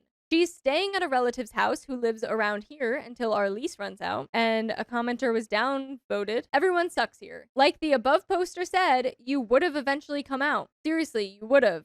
She just got you there faster. It was effed up, but it would have happened. Her medical diagnosis was her business. In some places, you can get in trouble for what you did. You should have picked something else if you needed tit for tat. OP replies, what other secret was I going to pick? She literally had people wanting to unalive me before I sent out that she had herpes. They still want to unalive me, but they are focusing more on her sharing things, even though she knows she has it. You're mentioning people who don't know they have it and still share. She knows she has it and is still sharing stuff. Also, I know how common herpes is. That's why I didn't give an F when she told me she had it. I just get annoyed she had active infections and tried sharing drinks with me. That's why she went on the meds, because she had both types and they were constant. Other than that, didn't care. Though the community I live in is super religious and judgy, so all they hear is herpes.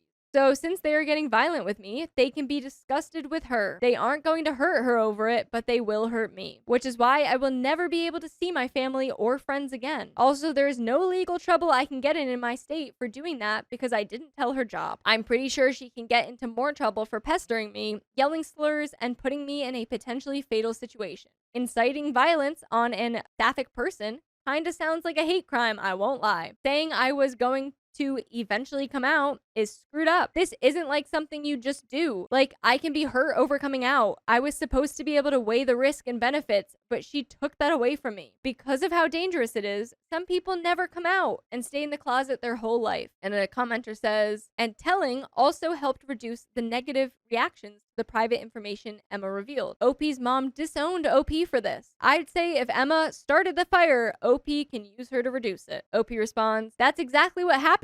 A good chunk of people who were threatening to show up to my apartment and unalive me are now upset with Emma. Especially from what I hear, her brother and sister-in-law are the most mad because she has been kissing up on their baby like last year. She had been on the medication, no active infections, and it wasn't on the mouth, so the baby is fine, but they don't understand how herpes works. Honestly, my town's ignorance to everything is really shooting her in the foot right now. She still could have been shedding the virus and could have unalived the baby. Oh damn, I thought it was just newborns it unalives. The baby was 7 months at the time. The baby doesn't seem to have contracted it, luckily, but dang. Yeah, then they aren't overreacting, especially if she could have potentially unalived their baby. Though, to be honest, I just think they didn't want their kid to seem dirty because most of their comments consisted of them saying that she tried to spread her STDs to a child. And another commenter says, you're in love? Oh, please. You're infatuated. There is nothing wrong with that, but you're not in love. You don't even know this chick. And OP says, I mean, 6 months is a decent amount of time, but fair.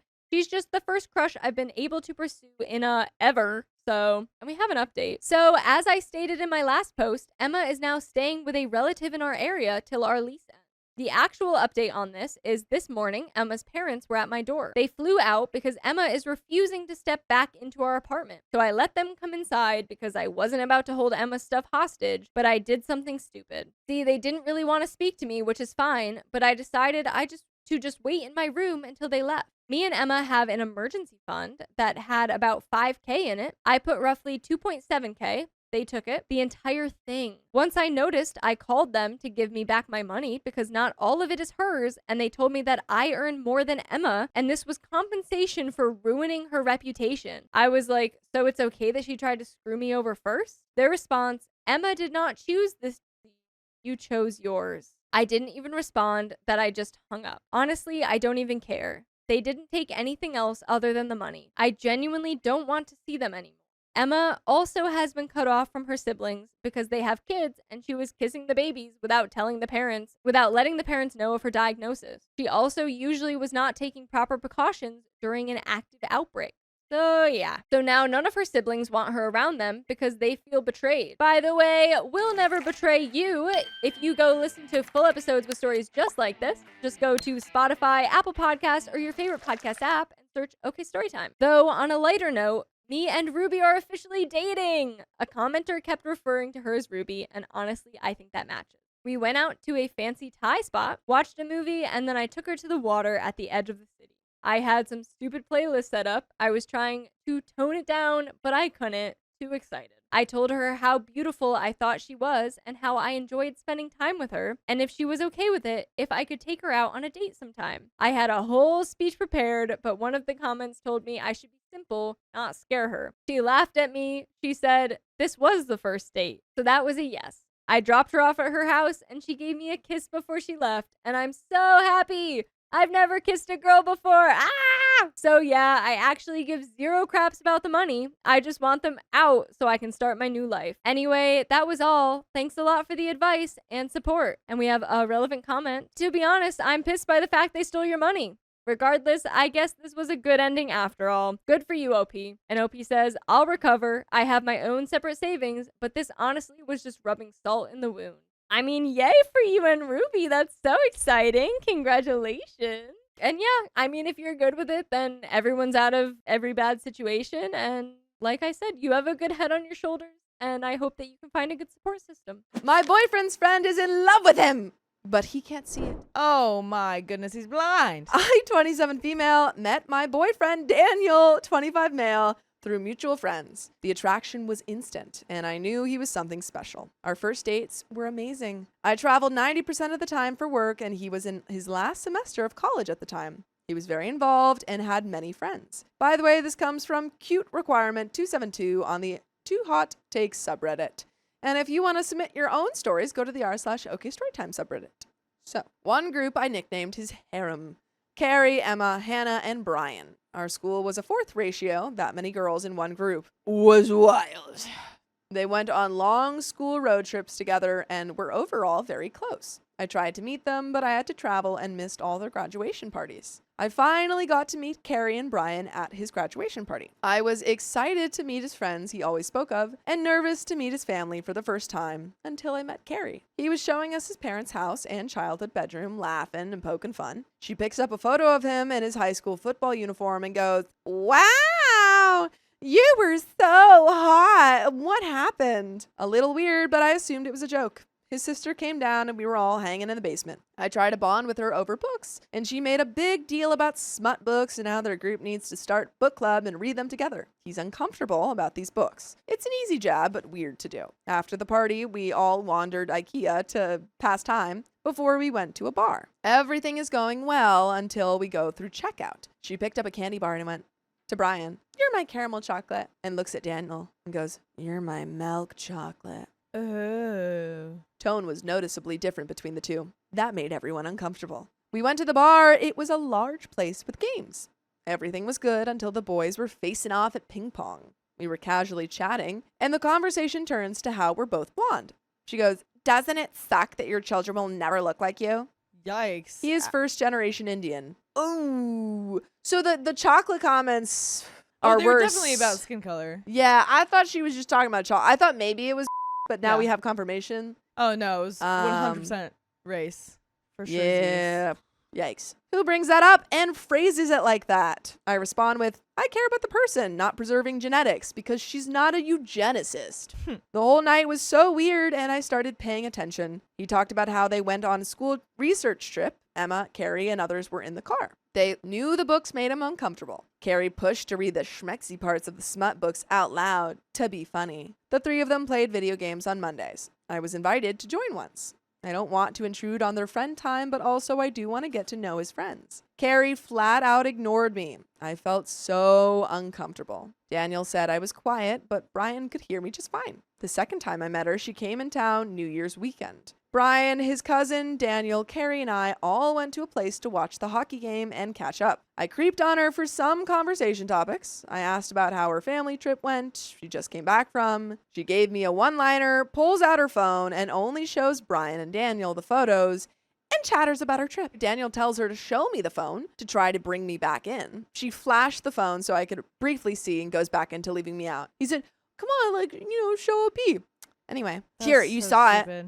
That's the kind of thing where it's like, it's such a small thing. Like, So why are it you so shouldn't, mean? I shouldn't let it bother me that much. But that's the thing that like pisses me off way more than like medium things. You know what I mean? No, I agree. It's just the little like, jabs. it's just like, are you a child? Yeah. Like it's so childish. No, I really don't understand passive aggressiveness.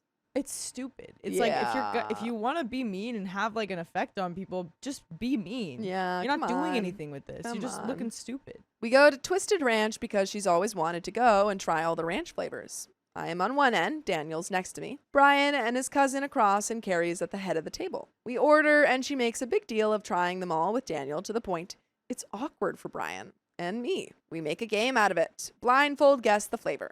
She notices we're having a good time and does the same with just the two of them. The next day or so was New Year's bash at a bar. We all brought our friends, and it was a huge group, the entire harem included. At the end of the night, everyone was enjoying the open bar. I had a blast until I noticed Carrie was hanging all over him. He did hold her back and was being respectful. I didn't love it, so stepped in and asked what they were talking about to reroute the situation. It was too loud, it was. And it was nothing. Like, she was trying to ask them, and they were like, oh, it's too loud. It's nothing. Later that night, she turns to me, dramatically fake crying, asking if I liked her. What do I say to that? Hey, I think you're great. I love how you're always rude to me and hit on my boyfriend in front of me. I do say, I like her back, because what else do you do? She then goes, you make him really happy, and I think he's going to propose to you soon. I can't tell if she, like, spoiled the proposal. Like if Or this if is there's, real like, or if she's just, like, making being, it up. yeah. I feel like she's just making it up. The face was fake happy sobs. Huge smile. The tone was stress and hurt. The three of them were planning a trip. Daniel invited me along as well. 11 nights camping in Glacier and Banff. I'm very outdoorsy. I've done camping trips since I was little. Daniel was a Boy Scout. Brian's first time camping was recent, but he enjoyed it. I wasn't thrilled with 11 days with Carrie, but these friends were important to him. Then I found out she's never really hiked and has never been camping. Daniel's response is, it's okay, I'll make her like it. Maybe your experience is different than mine. Boys suck it up when they're uncomfortable. Girls make the trip miserable when they're not happy. Brian just got a girlfriend and wanted to invite her. Carrie made it a big deal how she hates her to Daniel privately. She hasn't even met her. If I may really quickly, just that comment about, like, I think that's different between boys and girls. It's not. It's about the kind of person it is. It's just about I was about to say. I think that's a Yeah. generalization.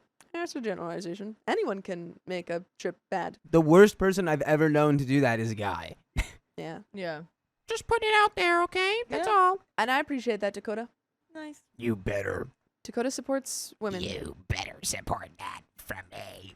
She hasn't even met her. I pushed Daniel to invite his other close friends, Emma and Hannah, and Brian's girlfriend, along with my friend Megan. Make it a big thing. Change it to Colorado so there are Airbnbs and we can hike and see national parks. That's my dream. Sounds great. My dream is for anyone who's like, let's go camping, to change their mind and take me to an Airbnb so we can hike and see national parks. There you go. My dream. Don't take me camping, please.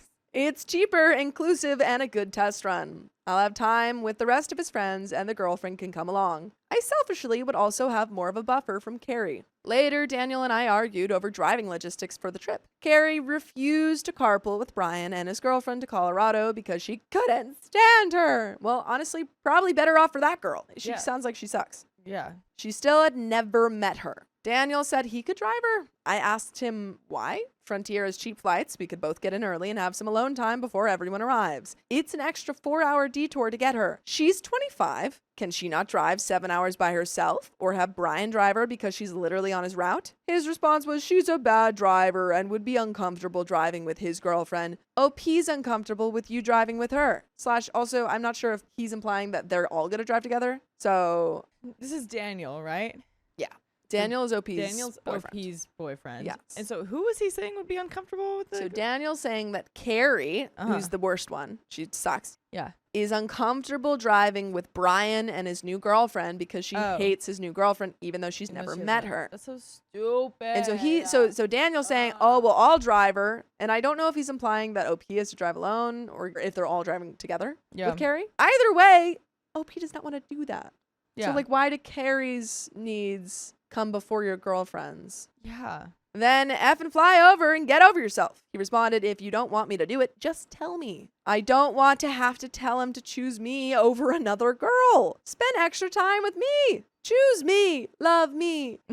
He suggested we all carpool together. I have been openly telling him everything that's happened during our interactions, how she's rude and makes me uncomfortable. The breaking point. I was driving home one day and we're chatting about life and schedules. He says he wanted to go on a camping trip with just Brian and Carrie to test them for the glacier trip next year. At first I thought it would be fun, then my mind spun.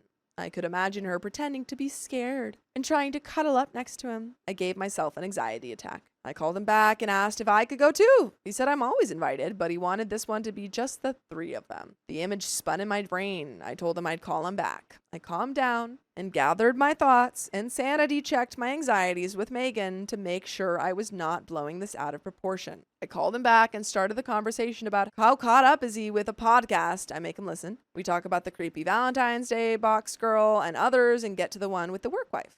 He goes, wow, I can't believe he didn't believe his wife after all of that. I responded with, right?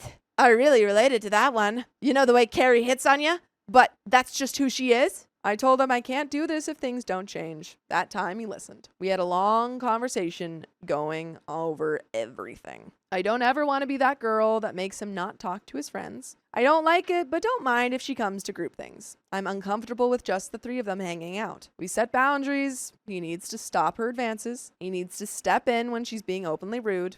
If she was such a good friend, she would try to get to know me. I don't know about you, but I don't read smut with my guy friends. I don't lean all over them when I talk to them, call them hot under the guise of a joke. There are many more subtle things, but I'm trying to make this detailed and not too long. I trust him wholeheartedly. I do believe he views her as a friend. I do think she is manipulative. I've been told I need to have more self-worth. I should be a priority. I shouldn't have to tell him what to do. My friends think I'm justified. I'm anxious that maybe I'm reading the situation wrong. I have good friends of 3+ years cut me out of their life when they get girlfriends, and I know how much it sucks. I hate how fixated I get when she's around. I like all of his friends.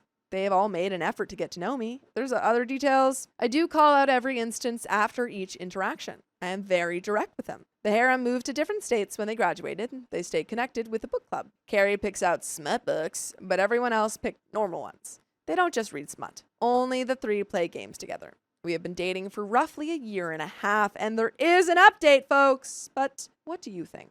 I don't like it. I don't like it one bit. I'm going to be honest with you. Yeah. I don't like it one bit. I don't like it one bit. But I do appreciate that he is seemingly taking this seriously now. Frustrating that it took her being like, hey, Carrie's making me uncomfortable. Yeah. Carrie's making me uncomfortable. But we haven't seen what he's done about it yet, have we? He's just kind No, of listening. he's just said. But I think before he was like, that's just how she is. Yeah. Now he's like, okay, I understand this is a problem. Yeah. Which is frustrating that it took this long. Right. But, you know, at least we're finally here. Right. Because it's like you can make jokes like that. And like it's okay to make, you know, teasing jokes or kind of like funny, spicy jokes with friends if you want to. I think this whole household does that. Yeah, absolutely. Yeah.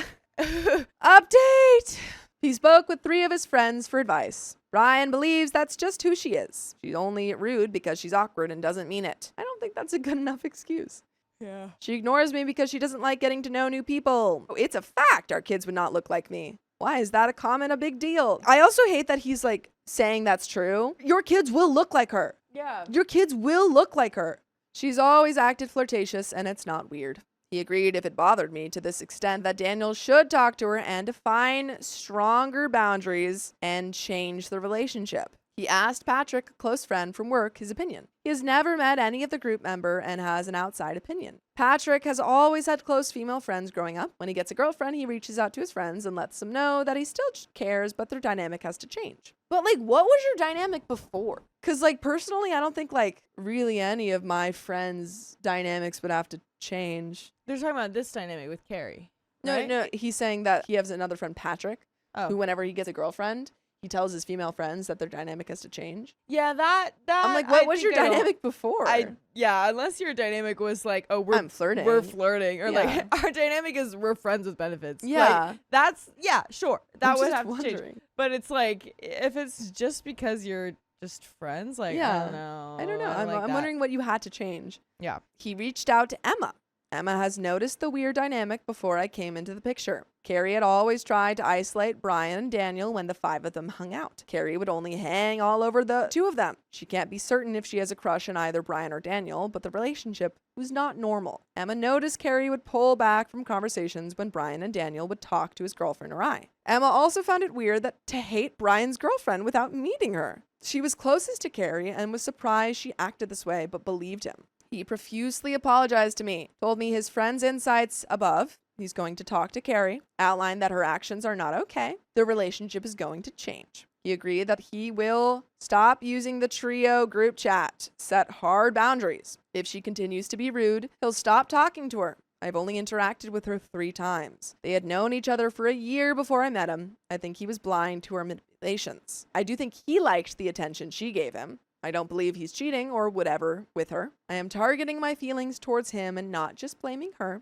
He is not innocent in all of this. I do believe he is remorseful for not stepping in. Actions speak louder than words. The trip is in July. We shall see what happens. And there is an update, folks. Wowzers. Any thoughts? I mean, Just I one or two. guess we'll see what happens, but I don't know, man. I don't know. I think good start.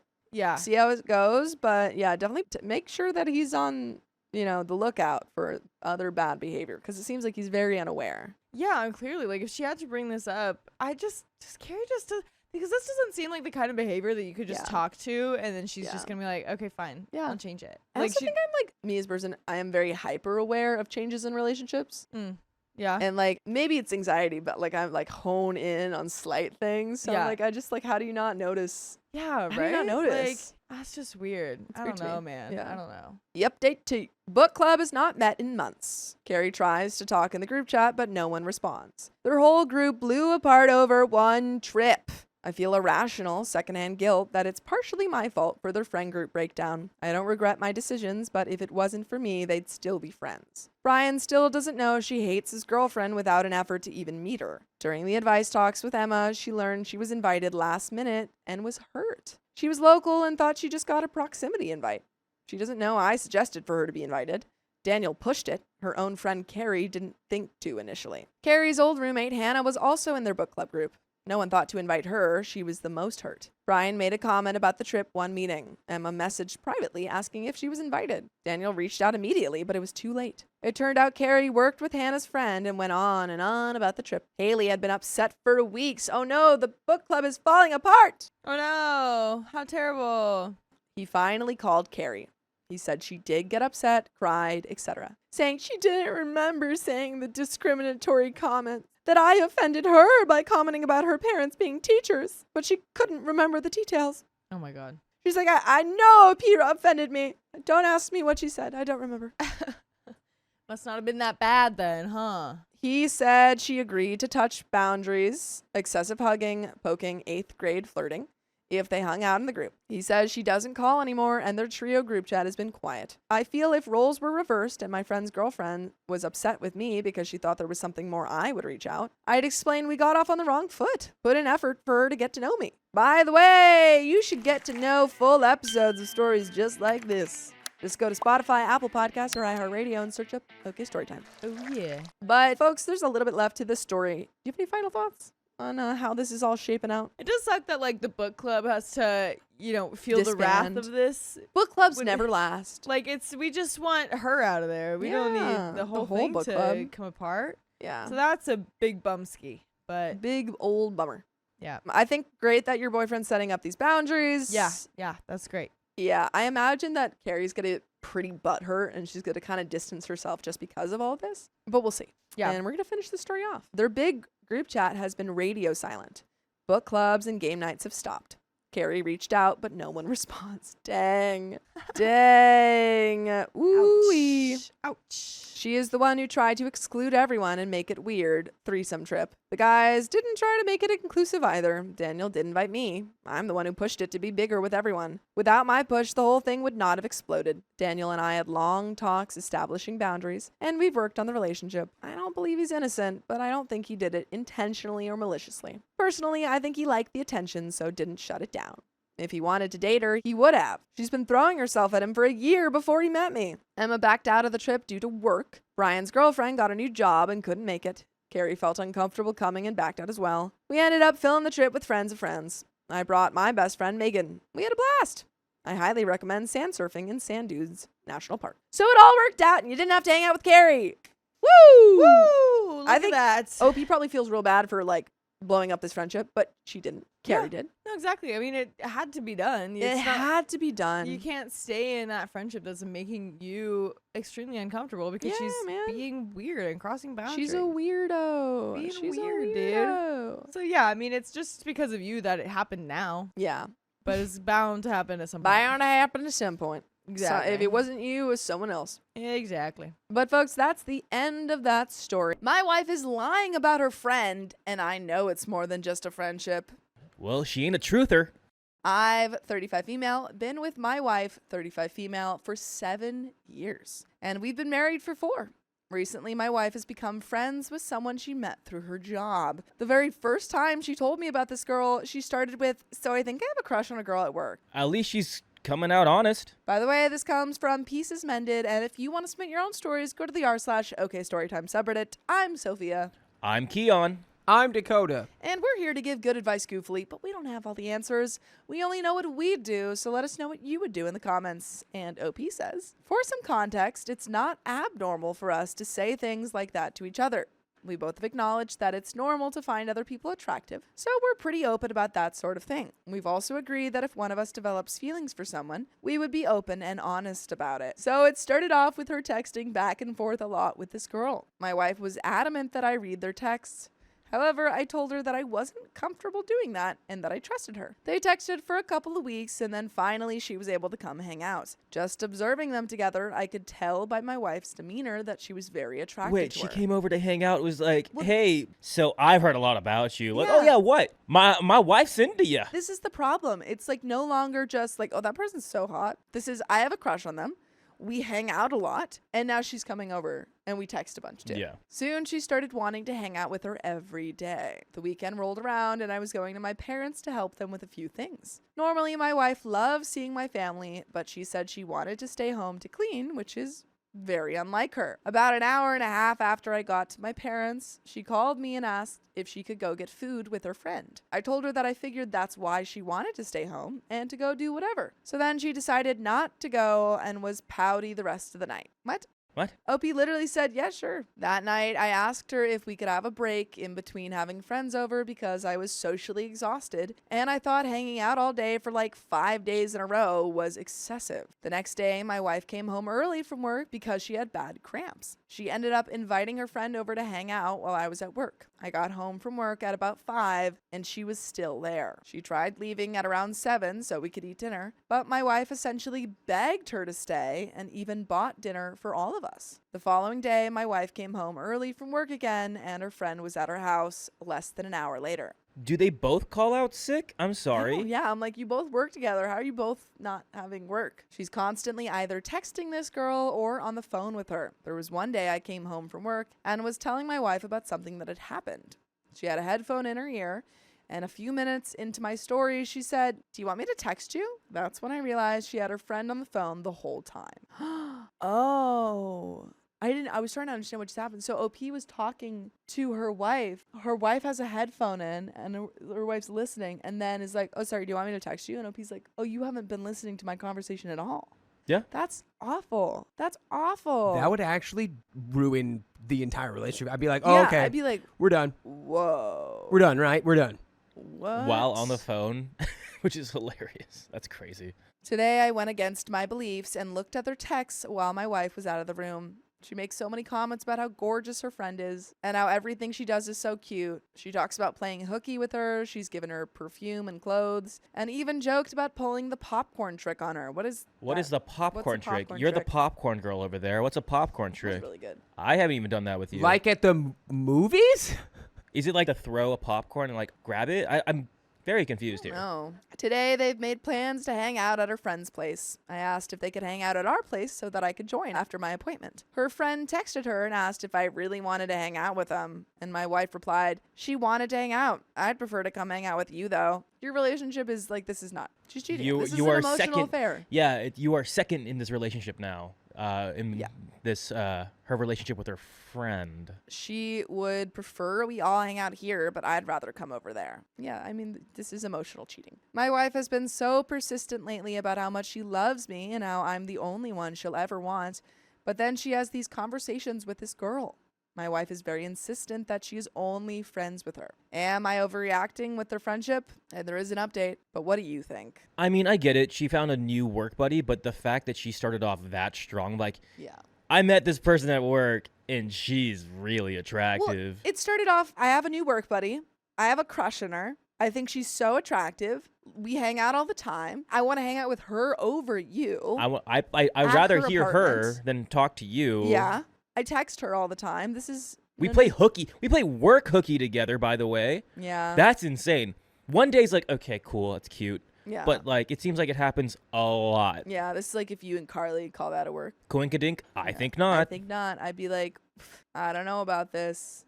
Seems kind of suspect. Although in that case, it's likely we would get each other sick, she says. Yeah. She says. I think this is emotional cheating at this point. Very much so. And she's Especially, being so blatant about it too. which is like, She's admitting. it's the thing of like, OP's like acting kind of shocked. Like, oh, the audacity. But it's like, it's straight into your face kind of thing. She told you. Yeah. She told you to your face, I have a crush on her. Update. I ended up going to my friend's house after my appointment because the texts I saw were pretty upsetting. My wife asked me what was wrong, and I told her to let me know when her friend leaves. A couple of hours go by, and I finally get a camera notification that her friend is leaving. I waited 15 minutes to see if my wife would let me know that she was gone. She never ended up texting me. When I got home, I immediately told her that I didn't like what was going on between them. Of course, she played clueless and was so mad that I would think anything was going on between them, that they're just friends. I asked her if she wanted to go through her texts, and she, without hesitation, gave me her phone. I guarantee she like tossed, like, here, take it. Yeah. Well, being able to go through their entire text thread revealed more upsetting messages. My wife telling this girl that she can barely control herself around her.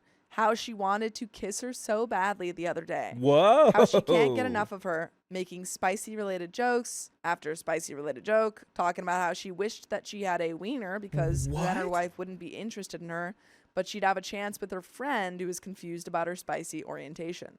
Talking about playing hooky together. So obviously this is all very upsetting to me. I'm crying and asking my wife, why would you think this is okay? Why would you think that I would be okay with you saying these things to another woman? And she just replied, yeah, I want to F her, and shrugged. Whoa. Like no big deal. Whoa. All right. She said that because apparently back when they first started talking, she asked me what the boundaries were, and I guess I just said, don't F. So she took that as the opportunity to basically date this girl while still being married to me. But it's cool because they haven't done anything physical. But that's not cool. Just like so willfully misunderstood what OP said. Zero cool. Yeah.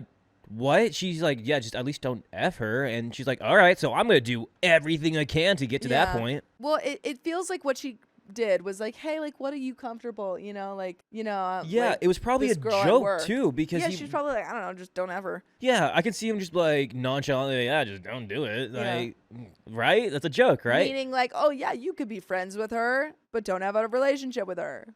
Yeah, she's definitely going to be like, that's your fault. You didn't say it explicitly, not to do these specific things with my BFF. She's acting like the genie when you get a wish granted, and the genie's like, got that's you. not what you said. Tricked ya. I told her that I didn't want her talking to this girl anymore.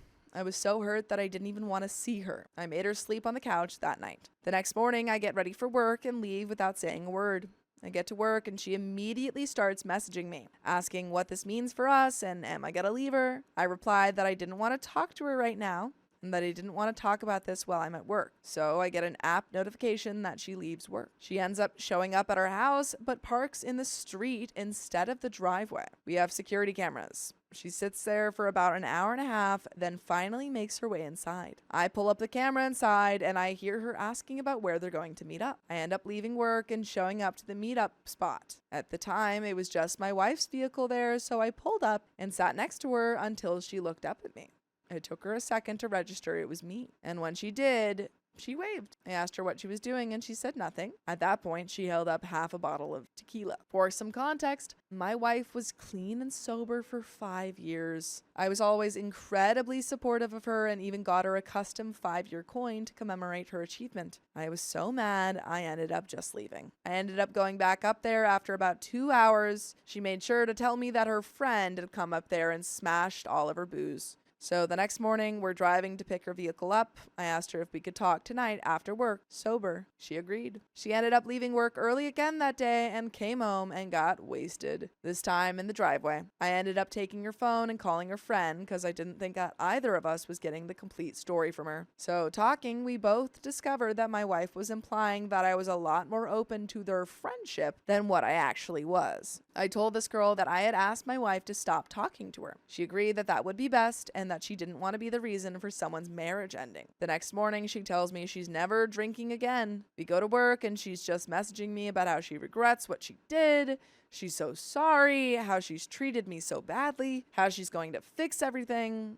I tell her that I want to do marriage therapy, and she agrees. A couple of days before our first session, we found out that my dad has stage 4 pancreatic and is very sick. I'm devastated. My wife vows to be there for me and promises she'll do anything for me and my family. The morning before our first session, I had a gut feeling that my wife had never stopped talking to this girl. So I texted her friend and asked if my wife was still reaching out to her. She confirmed that yes, she was. She again agreed with me that it would be best for them to not talk and how my wife needs to focus on me and support me through what's going on with my dad. I brought this up during our first session, to which the therapist responded that if we want to work on rebuilding trust, then her friend cannot be in the picture. I ended up seeing texts from the friend asking for my wife to stop texting her for my sake. At least the friend's trying to I think create the a friend, boundary. yeah, I think, well, Quote unquote we friend. can't point the finger at the friend because, No. again, the The Opie's friend has wife. not made this, commitment. No, but Opie's wife was just saying, like, hey, yeah, we can do all this stuff. My husband said so, Yeah, He wasn't she's blatant. lying. And he She's was lying like, to her. I guess she was like, Or okay. wife.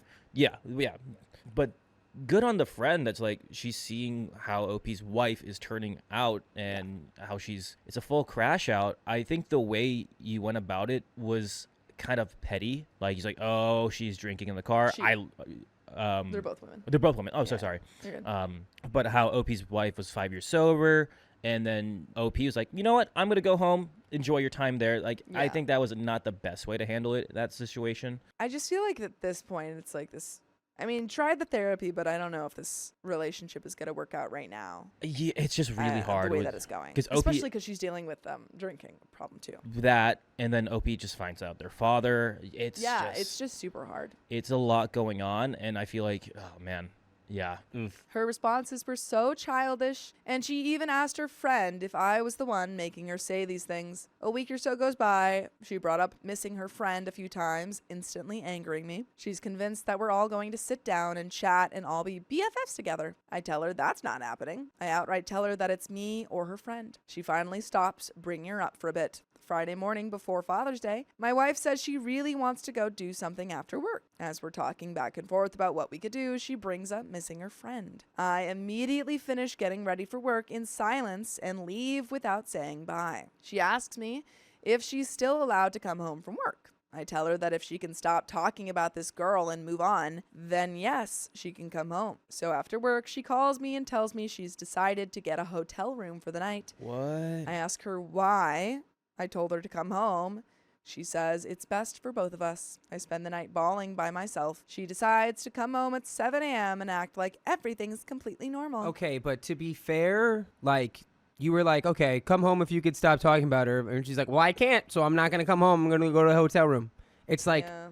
the solution to this is not like never speak of her again. That doesn't change the fact that all of this has happened. Yeah, Like, that's the thing. It's like I just don't think this relationship is working out. No, mean, it's over. It does sound like too that OP's wife is just got like not a substance problem, but it's definitely addiction. Well, I think she I mean, does. both. I mean, both. Again, with the and 5-year she was 5 sorority. years sober, Yeah, it's very true. And it's like the fact that she's like, I need to talk to my friend. I need to bring up my friend. I need friend. It's like, whoa. It's like an addiction to the friend. Exactly. It's like, whoa. What's going on here, kind of thing. And Yeah. it's a very fine line, because you're like, you want to be upset, but you also want to be like supportive of your partner, and you're trying to find a good balance there. But it's very, very hard, especially with everything else going on. Absolutely. We get through Father's Day and we end up talking about what happened that Friday in our session, and again come to the conclusion that what my wife did wasn't okay. We're getting through the week, trying to come back to something that might resemble normalcy. She asks me about going to her coworker's game this Saturday. I told her, yeah. Had to go out of town to take care of my dad for the day because my sister was working a 12-hour shift. I told her that she shouldn't feel obligated to always come with me, and she can have fun. Saturday comes around, and I've been at my parents' house for a few hours. My wife calls me and lets me know she's home from work and getting ready for her coworker's game. I had another gut feeling, so I pulled up our living room camera. You have a living room camera? Y'all have a living room camera? Yeah, they already used it in the story. They did? I thought it was from the driveway. Yeah, I didn't think it was in the house. I thought it was like a Ring I thought camera. that one was in the house. I might have misread it. They found I didn't the realize meetup it was spot. in I the thought house. I thought it was like Yeah, you know, like like a Ring front camera. like a Ring camera, like right in the front entrance. That's about Having it. a camera inside your house is kind of wild. Security purposes? I don't know. I have no idea. She got a phone call and went into our room to answer it, which was kind of weird. She ends up walking around inside our house, and I hear her laughing and joking with whoever on the phone. The whole time, she keeps glancing up at our camera. I hear her laugh and respond with something like, "No way, I would immediately make that spicy." So I'm suspicious. I pull up my maps and realize the event is right around the corner from her friend's house. What they didn't realize was that the event they were going to was being live streamed. I pulled up the stream once I knew she'd got to the venue, and within 30 seconds, there they are, walking in together, sitting down next to each other. I ended up leaving my parents' house and made it back to town in record time. I picked up my best friend for backup, drove out to the event venue, pulled in, drove all the way to the back of the parking lot, and there they were. Both vehicles backed into the very last row of spots. So after I got out and confirmed that it was her friend's car parked right next to hers, I got back in my car and we waited. About 15 minutes later, here they come, walking out together. I'm just sitting there next to her friend's car with my window rolled down. They see us, and immediately my wife says, "Hi," in the tone she'd used when she was excited to see me. Like she wasn't doing anything she wasn't supposed to. I asked her, "What's up?" And she told me, "Nothing." My wife came up and leaned in my window, and I just asked her, "Why?" She asked, "What?" Playing clueless. I asked her why she was doing this. Silence. I told her I can't trust her, and how can she complain to me that our relationship has become resentful when she's lying to my face? Yeah, and you guys already went to the therapist. Yeah. And they said, if you want to make this work, you have to cut off this friend. Yeah. At this point, I'm sorry. Like, you've tried You everything. can't do anything. I'm This breaking up. relationship's over. Yeah. I'm breaking up on the spot. Divorce. Yeah, divorce. She just smirks, heavy sighs. None of this is a big deal to her. Her friend ended up taking off. I took my wedding ring and gave it to her and told her tonight would be a good night to get a hotel room. I asked her if she had anything to say. She said no. So I told her, "Good. Get out of my face so I can leave." She asked me if I'm taking my wedding ring back, and I said no. She laughed and told me that's so silly. Yeah, it's crazy. I again asked if she had anything to say. She didn't. So I started rolling my window up on her. She's asking me, "OMG, really? Are you serious? Are you for real?" And we drove away. It's like For she thinks that reaction, if she's just entirely transparent and Yeah. shameless, that there Then it's shouldn't fine. be anything wrong with it. Which is crazy. Extremely delusional. Especially Yeah, at that point and where she gaslighting. said, "Oh my God, really?" Or like, Yeah. "You're serious?" After you've done everything literally You've tried possible to be like, everything. "Hey, we need to make this work between us," and this is how you literally are just mocking me in my face now. Yeah, just Yeah. playing the dumbest of dumb when it's like, here, like I'm giving you my wedding ring. Like, take my ring, go get a hotel room. And again, And then they're like, "Oh, well, aren't you gonna take your ring back?" It's like, no, stupid, I'm giving it to you. and It's the friend too. crazy. The friend was compliant of like at the very beginning. I was like, That's the "Oh thing, yeah." She was like, I was "Yeah, like, I "Oh, won't talk to her, blah, blah, blah," and then keeps doing it anyway. that's yeah, that's slimy. Yeah. Very slimy. She's blowing up my phone, trying to call and text me, and I'm just ignoring her. Her friend ended up texting me some BS about how she was invited by their mutual friend, and they were invited months ago before I decided that they couldn't be friends. And how she just happened to recognize my wife's vehicle, so that's why she parked by her. What a lie. And it was just some crazy coincidence. I didn't reply, and we all know that's not true because we have recordings of it. I ended up hanging with my friend for some time to be sure that my wife wasn't going back to her house. At one point, we pulled up the event live stream again, and well, look at that. Her friend came back to the event and was sitting right next to my wife again. I went home and watched one of our movies and bawled my eyes out. The GPS tracking app my wife insisted that we have showed her hanging around 2 bars until 2:30 a.m. She came home at 6 a.m. I had purposely locked our storm door so she wouldn't be able to get in. She blew up my phone and I kept ignoring it. I was asleep. Finally, I heard her knocking, so I went and let her in and she thanked me.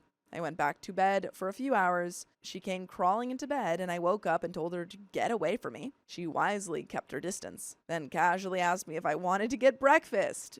No!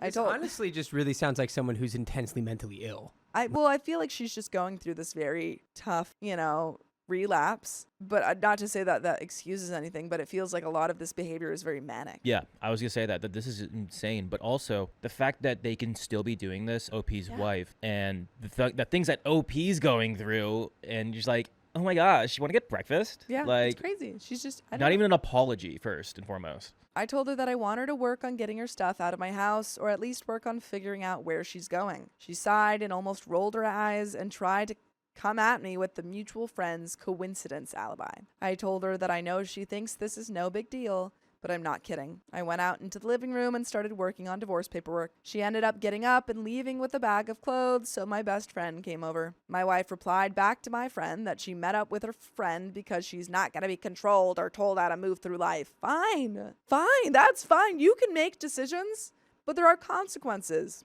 And that consequence is that you no longer are going to be married to your wife. I feel like she doesn't even see them as consequences. She's like, I'm free now. Like, you know what? This is great for me. Yeah. Which is insane. She said that I'm blowing things way out of proportion. I ended up sending my wife 65 plus screenshots of just her messages from the day after she told me that she wanted to F her friend to maybe a day or two prior. I told her thanks for lying about everything. I thanked her for breaking her word to my dad, and why couldn't she just wait a few months until he's gone so that he doesn't have to be more stressed than he already is. I told her that I didn't believe their fake story, and even if that was the case, common sense would have told my wife to leave without interacting with her, out of respect for my boundaries and our marriage. I reminded her that I wasn't just freaking out about a genuinely platonic friend. She looked me in the eyes and told me that she wanted to have spicy sleep with her. My wife ended up coming home and hiding in our bed for a few hours until my friend left. She came out and I let her know that I'm filing the divorce papers on Wednesday. She asked me if I was serious, and I said absolutely. I told her she picked the wrong time to play this game with me. The most important person in my life is passing away in a horrible way, and I don't care about anything but that. I have way bigger things to focus on. I told her that while she's been sneaking around and lying to my face, I've been watching my father deteriorate from stage 4 pancreatic cancer, that while she's been texting her friend and making plans to meet up behind my back, I've been trying to be strong for my family as we prepare to lose him. That she promised to support me through this like I supported her when her brother passed away, but instead she's made everything worse. By the way, you can make everything better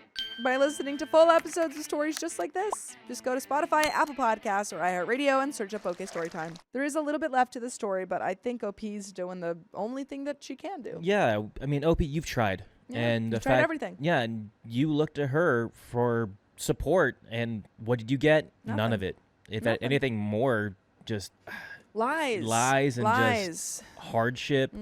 So I mean, good on you, OP, that you put your foot down finally and you realize this is not what I want. This is not fair to me. Nope. And you know your worth and you know your boundaries. It sucks. And it sucks that it's coming at this time in your life. That's the worst part. But it seems like you have friends. They are your support system. Go to them, your family. Don't worry about this. Don't stress about this anymore that you should have to. It's ridiculous at this point. Yeah, I agree. But there is a little bit left to this story. Let's hit it. I told her I'm done. I'm done with the lies, the manipulation, the gaslighting. I'm done watching her smirk and shrug like betraying our marriage vows is no big deal. I'm done being made to feel crazy for having normal boundaries. I'm done with her acting like a victim when she's the one who chose to pursue another woman while claiming to love me. I told her that right now, every ounce of energy I have is going towards spending time with my dad while I still can. I don't have anything left to give to her drama and her excuses. She made her choice when she kept lying, even after getting caught, even after therapy, even after promising to change. She chose her friend over our marriage, over me, over my family during the hardest time of our lives. I told her the divorce papers will be filed Wednesday, and that's that. And that is that, because that's the end of the story. My friend is always jealous of my romantic relationships. It ruined our friendship. We don't have to do everything together. Jealousy do be doing that. Yeah. This is my first time posting one of these, so I don't really know where to start, so please bear with me. For background information, this individual and I were friends from the ages of 13 and 15. She had just turned 15, I was about to turn 14, and ended our relationship right before I turned 17. We had met at a youth group in my area when I was 12, and I always thought she was cool. By the way, this comes from user NeatImprovement269, and if you want to submit your own stories, go to the r/OK Storytime subreddit and submit them there. So, she was funny and invited me into her already established friend group of about 5 people, including herself. She and I were homeschooled, but I went to a group co-op and graduated high school early and did early college. This girl and I clicked from the beginning, but we didn't become friends right away because I started dating someone in that group that she hated. We'll call him Duke. Duke and I were together for a little over a year, and for us being so young, it was the most toxic relationship I've ever been in. He would tell me that certain people were toxic so that he could have me all to himself. You're all mine, little kitten. Looking back on it now, I realize why she hated him. Nevertheless, he left me shattered in a million pieces with no one to comfort me besides my parents as I shared his friend group. Going to youth group was obviously hard as Duke was there, and the drama spread like wildfire. I was left alone the majority of the night, and no one wanted to sit by me because I had become the depicted crazy ex-girlfriend. Nearing the end of that night, my ex-best friend, Ashley, came up to me to comfort me. I looked at her with tears in my eyes, so she took me to sit in her car where I started bawling to her about my ex-boyfriend situation. From then on, we were besties. We would constantly be at each other's houses and spend the night a lot, and her mom even tutored me in one of my classes as I struggled. Oh, nice. The struggle is real. The first 2 years of our friendship were great, but then she started getting weird. She came out to me, which I was like, that's fine. Hey, you do you, boo. But I felt like the best friend things weren't best friend things anymore. Sharing food, holding hands, sometimes in public, sleepovers, cuddles, etc. were starting not to feel like they did before. It felt as if Ashley was putting more meaning behind it. I had made it clear to her that I was and still am straight, and even though she said she knew, it felt like she was hoping I would change my mind or something. I ignored it for a while and slowly started setting silent boundaries. No more sleepovers, cuddling, or hand-holding as I started to become uncomfortable with her behavior. But her and my relationship were still tight. We continued to hang out at each other's house and hang out elsewhere until late at night. One of those nights, while we were hanging out, she had asked if I would ever abandon her and leave her for someone else. I then replied, no way, you're my bestie. But as we get older, I will have more responsibilities and might not be able to hang out with you as much as we do now. She stayed silent and didn't ask me again for a while. I mean, like, that's real though. Like on a real level, it's like you can be 16, you can be 17 and be like, are you going to be my bestie forever? And then you can be like, yeah, we're going to be besties for life. But it's like, but the girlfriend, it's hard. Like Ashley was looking for more than that. She was like, or do you see me any way, shape or form more than this? Yeah. Because Ashley has a crush on OP. Point being is like, even if you do want to be best friends with someone forever, it's like life gets in the way a lot of times. And then also people can change. I had a friend who changed and we don't talk anymore. Fast forward a few months, there was a dance my ex co-op was hosting that was coming up. I had asked Ashley if she wanted to be my date, so to speak, as I didn't have that many friends and didn't want to show up alone. She's not the party type, but I thought I would ask because she was my best friend. And I thought it was rude not to invite her. Ashley actually declined, but I had already bought my ticket, so I was going anyway. About a week after I bought the ticket, the dance was now a few weeks out, and I reconnected with a friend, Jamal, from the co-op I graduated from several months prior. We reconnected on social media and started DMing back and forth a lot. To be clear, I had a crush on him when we were at school together, but I never did anything because I was with Duke then and decided to be loyal. Ashley noticed I was on my phone texting a lot when we were hanging out and jokingly snatched my phone, asking who I was talking to, and started reading the messages. Yeah, so that's not a joke if she just actually snatches your phone and reads your texts. That's like not a prank. That's not a joke. She did that.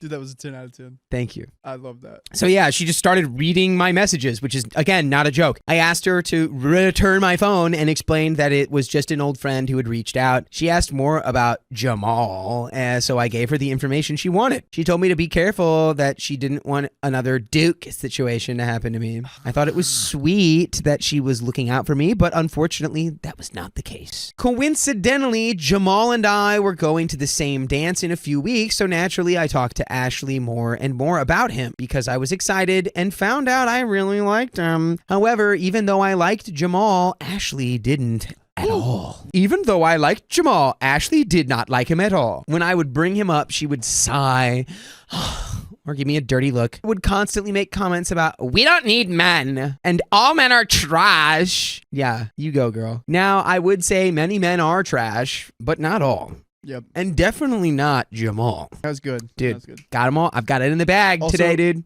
Ashley refused to be happy for me in possibly finding a good guy like Jamal. She would say, they always turn on you. That's why I'm attracted to the same gender. Fast forward to the night of the dance. It was a winter formal, and I spent a few months making a dress for this dance. Ooh, talented. It was so pretty, but nothing crazy. I was getting ready on FaceTime with Ashley, and when I put the dress on and asked what she thought, she said, I mean, it's all right. Remember, she knew that I had worked hard to make said dress. I decided to do my makeup after putting the dress on. It was white, but put a robe on to ensure I didn't get makeup on it. While doing my makeup, Ashley commented, you should just wear the robe to the dance. You don't need to look good for people that don't matter. And things like that. I laughed it off and told her I had to go because I was meeting with a group to eat before we headed to the dance venue. I finally meet up at the restaurant with Jamal again after not seeing him for a long time. We clicked again, talked to each other for the time there, and generally spent the night at the dance together. We slow danced and talked and just had a great night. There was a time in one of our conversations nearing the end of the night when I didn't know if I would see him again. So I just rushed in with the question, do you like me? We talked for a while, realizing we had the same feelings for each other and became a couple that night. Oh, wow. Coming home excited, I told my parents and FaceTimed Ashley to give her all the details. I see you in the chat. She made it clear she was not that excited for me. She was really dry and said that she had to go to sleep because I have work in the morning. We shared schedules. She did not have work until mid-afternoon. A couple of weeks later on a call, I was updating her on some fun things in Jamal and I's new relationship when she cut me off and said something that caught me off guard. I don't want you to talk to me about Jamal anymore. I'm sorry. He's literally all you talk about. Like, I'm sure there's something more interesting to talk about than a dumb guy. I'm sorry. I didn't know it made you so uncomfortable. I guess I'll cut it back a bit. Like, he's so ugly too. He's such a rat. Bro, dudes do be looking like a rat. Huh? Some dudes do be looking like a rat. I could show you one right now. What animal do I look like? All right. I- Here's one. You realize that's you, right? No! I don't really appreciate that you're calling him ugly when you've never seen him in person. Well, he is ugly. I can tell from the picture, and how you're treating me is like you're with Duke all over again. Oh my, stop comparing him to Duke. What? And then she goes, you really need to know exactly who these people are before you make them your boy toy.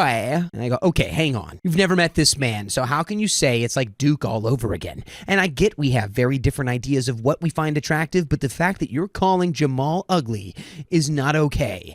And even if he was ugly, you keep that to yourself because he treats me right and I'm happy with him. Also, the fact that I can't talk to my best friend about my boyfriend that I'm happy with is crazy. I think we should put our friendship on pause until you're less bitter about Jamal and can be a good friend regardless of how you feel. Well, when all you talk about is Jamal, it gets really annoying. You always turn your relationships into your whole personality. You did it with Duke, and I'm not better. I'm just annoyed and hurt by you flaunting him and shoving him in my face when I told you how I feel. I've done nothing but voice my concerns and you just ignore them. Well, I'm sorry you don't feel heard when this is the first time you've ever said anything about being uncomfortable with our relationship. And even if you did before, I've always considered what you say because your opinion has always been the most important. But when you pull things like this, I find it difficult to side with you. I think we should take a break from each other for a bit. You know how I feel about friendships. We're either friends or we're not. And you said you'd never abandon me.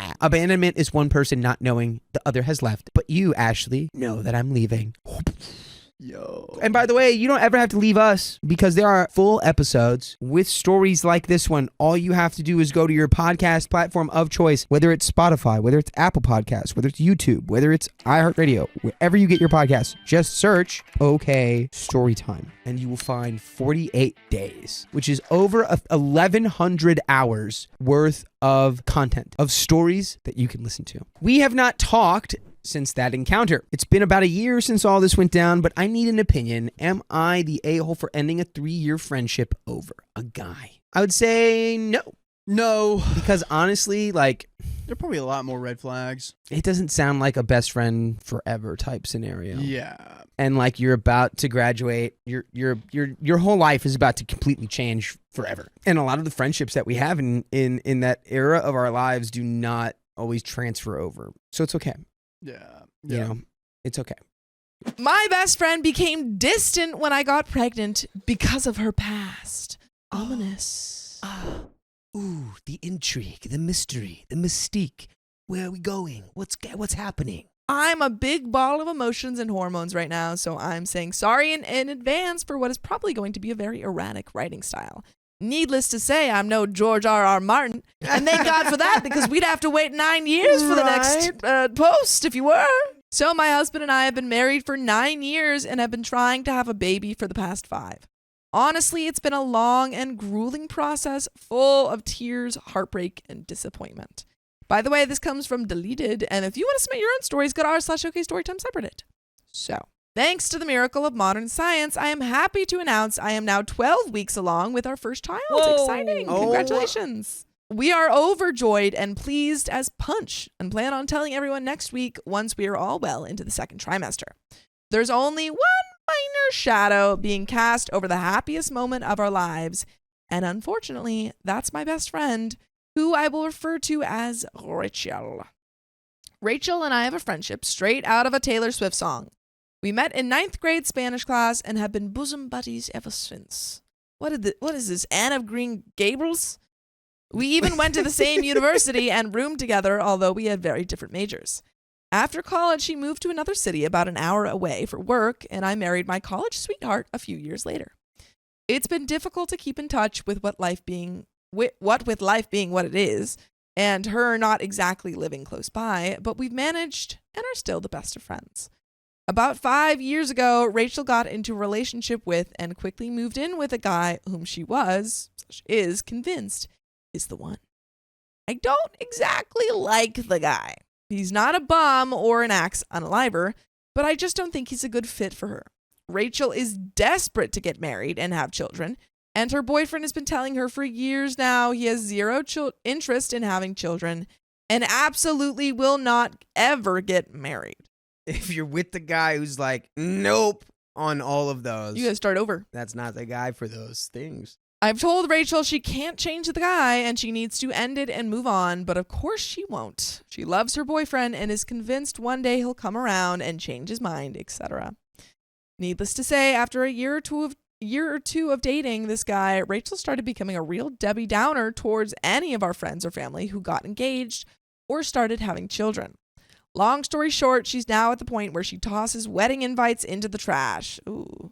Although she always sends a nice gift and will call me crying and half-wasted about how much it's unfair, etc. Girl, you need to break up with your boyfriend if this is how you're feeling.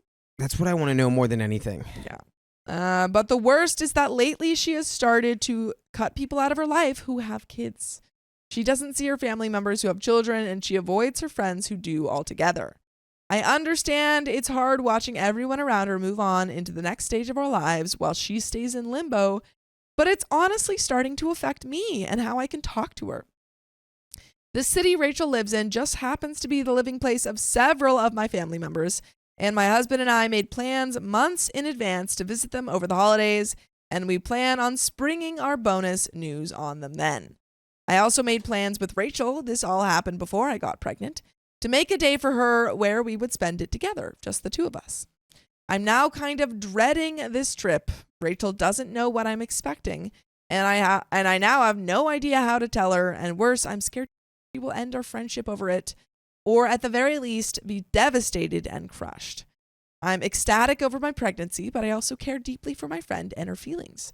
Clearly, I can't lie or hide it forever. I think the news should come from me, but I don't know what to do or what to say or how to say it.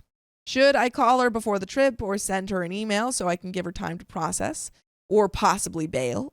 Or should I just tell her while we spend our day together in the city, or maybe even wait until after the trip to say something? And since I know I do have to say something one way or the other, what should I say? I don't want to hurt her feelings, but this is the best news of my life, and it's going to be hard pretending I'm not thrilled or that I don't really care. Thoughts. And there is an update. Honestly, I think it's really nice that you are caring about her feelings, but at a certain point, it's just exhausting to try and cover up your happiness for someone who is kind of keeping themselves in this unhappy state. Yes. What would my advice be to you? Don't pretend like you're not excited. Don't pretend like you don't care. Be exactly how you feel. And then if your friend is like, why would you do that to me? She's not your friend. Cut her off. If someone can't be happy for you in the happiest moment of your life, then they're not there for you. In case anyone is interested, I wanted to give a quick update to let everyone know what happened. I decided to send Rachel an email before my husband and I left to give her a heads up and give her time to process and the option to bail if she wanted to. Here's what I said. Hey girl, how are you? I'm so excited about our upcoming day together. I wanted to hit you up because I've actually got some exciting news I want to share with you first. You know how Mr. Baby Blues and I have been trying forever to have a baby? Well, I can now safely say that we can expect to have a little miss or mister somewhere around May 30th. If we get drinks, I just wanted to give you a heads up so you wouldn't wonder if my refusal to drink was because I joined a cult. Excited to hit the sales of Black Friday with you. Let me know if that still works for you. I got no response from her that day. Of course you didn't, because it's not a text message thing to send to somebody. Now she's just going to stew on that text message all day. Yeah. Thanksgiving Day, my heart hurt, but the hubs and I packed up and we went to have a Thanksgiving with my aunt, uncle, and a few cousins and their SOs and kids and my grandparents as well as my parents, who decided to make the trip out. The only hitch was that as soon as we walked into the house, I immediately had to run for the bathroom as the smell of roasting turkey decided to start my morning sickness. Not fun. Once my stomach settled, I walked out to wide-eyed family members asking if I was okay, was I sick, etc. I decided to break the news unconventionally and just patted my stomach and said, I hope that doesn't mean they're going to be a vegetarian. Hey, you got jokes. Hey. 2 seconds of blank stares before the realization hit, and they were excited, screaming and squealing and hugging and crying from the parents and grandparents. I then proceeded to use my pregnancy to justify the amount of food I ate at dinner. Nice. During the post-turkey coma, I got a text from Rachel. It said, are you sure you won't be too sick from the baby to shop? I felt so excited and texted her back and said, and miss out on a day with you? No way. She then said, okay, well, I think I'm going to be too tired to do the whole 2 a.m. rush. Do you just want to grab lunch and do a bit of shopping after? I was disappointed, but I was honestly relieved she didn't ignore me or bail altogether. So the next day we got lunch and she was noticeably quieter than usual and a little stiff. She didn't bring up the baby at all, so I didn't, and stuck to other topics. Like, I understand that she's sad, but come on. Your friend who's been trying to have a baby for a long time just found out that she's going to have a baby, and you won't even let her talk about it? Yeah, that's so You're not whack. even going to be like, oh my God, I'm so excited. Like, have you picked out a name? Come on. We then went shopping, and I tried to be enthusiastic, and I could tell she was trying to be the same way, but it honestly all felt wrong. At one point, she asked me if I knew it was a girl or boy, and I said we wouldn't know for another 4 to 8 weeks. After a few hours, she said she was feeling tired and that she was going to bed early tonight because she and boyfriend were going on a trip early tomorrow morning. I felt really sad and, I'm ashamed to say, a little angry with her. We hugged goodbye and then she said, "Congratulations, OP. I'm happy for you. I know you've been trying for years. I hope you still have time to talk after you have your baby." I said, "Of course I will, silly. You're my best friend in the whole world, and he or she is going to need an auntie as awesome as you." She just smiled a sad smile and we parted ways. I told my husband the story and he started to get upset and say how selfish Rachel is and how ridiculous. But I just asked him, please not talk bad about her and that she was in a difficult spot. And frankly, it hurt me too much to listen to him trash talk her. That's also fair. That's fair, but also I'm on his side. Our day could have definitely been worse, but it also could have been a lot better.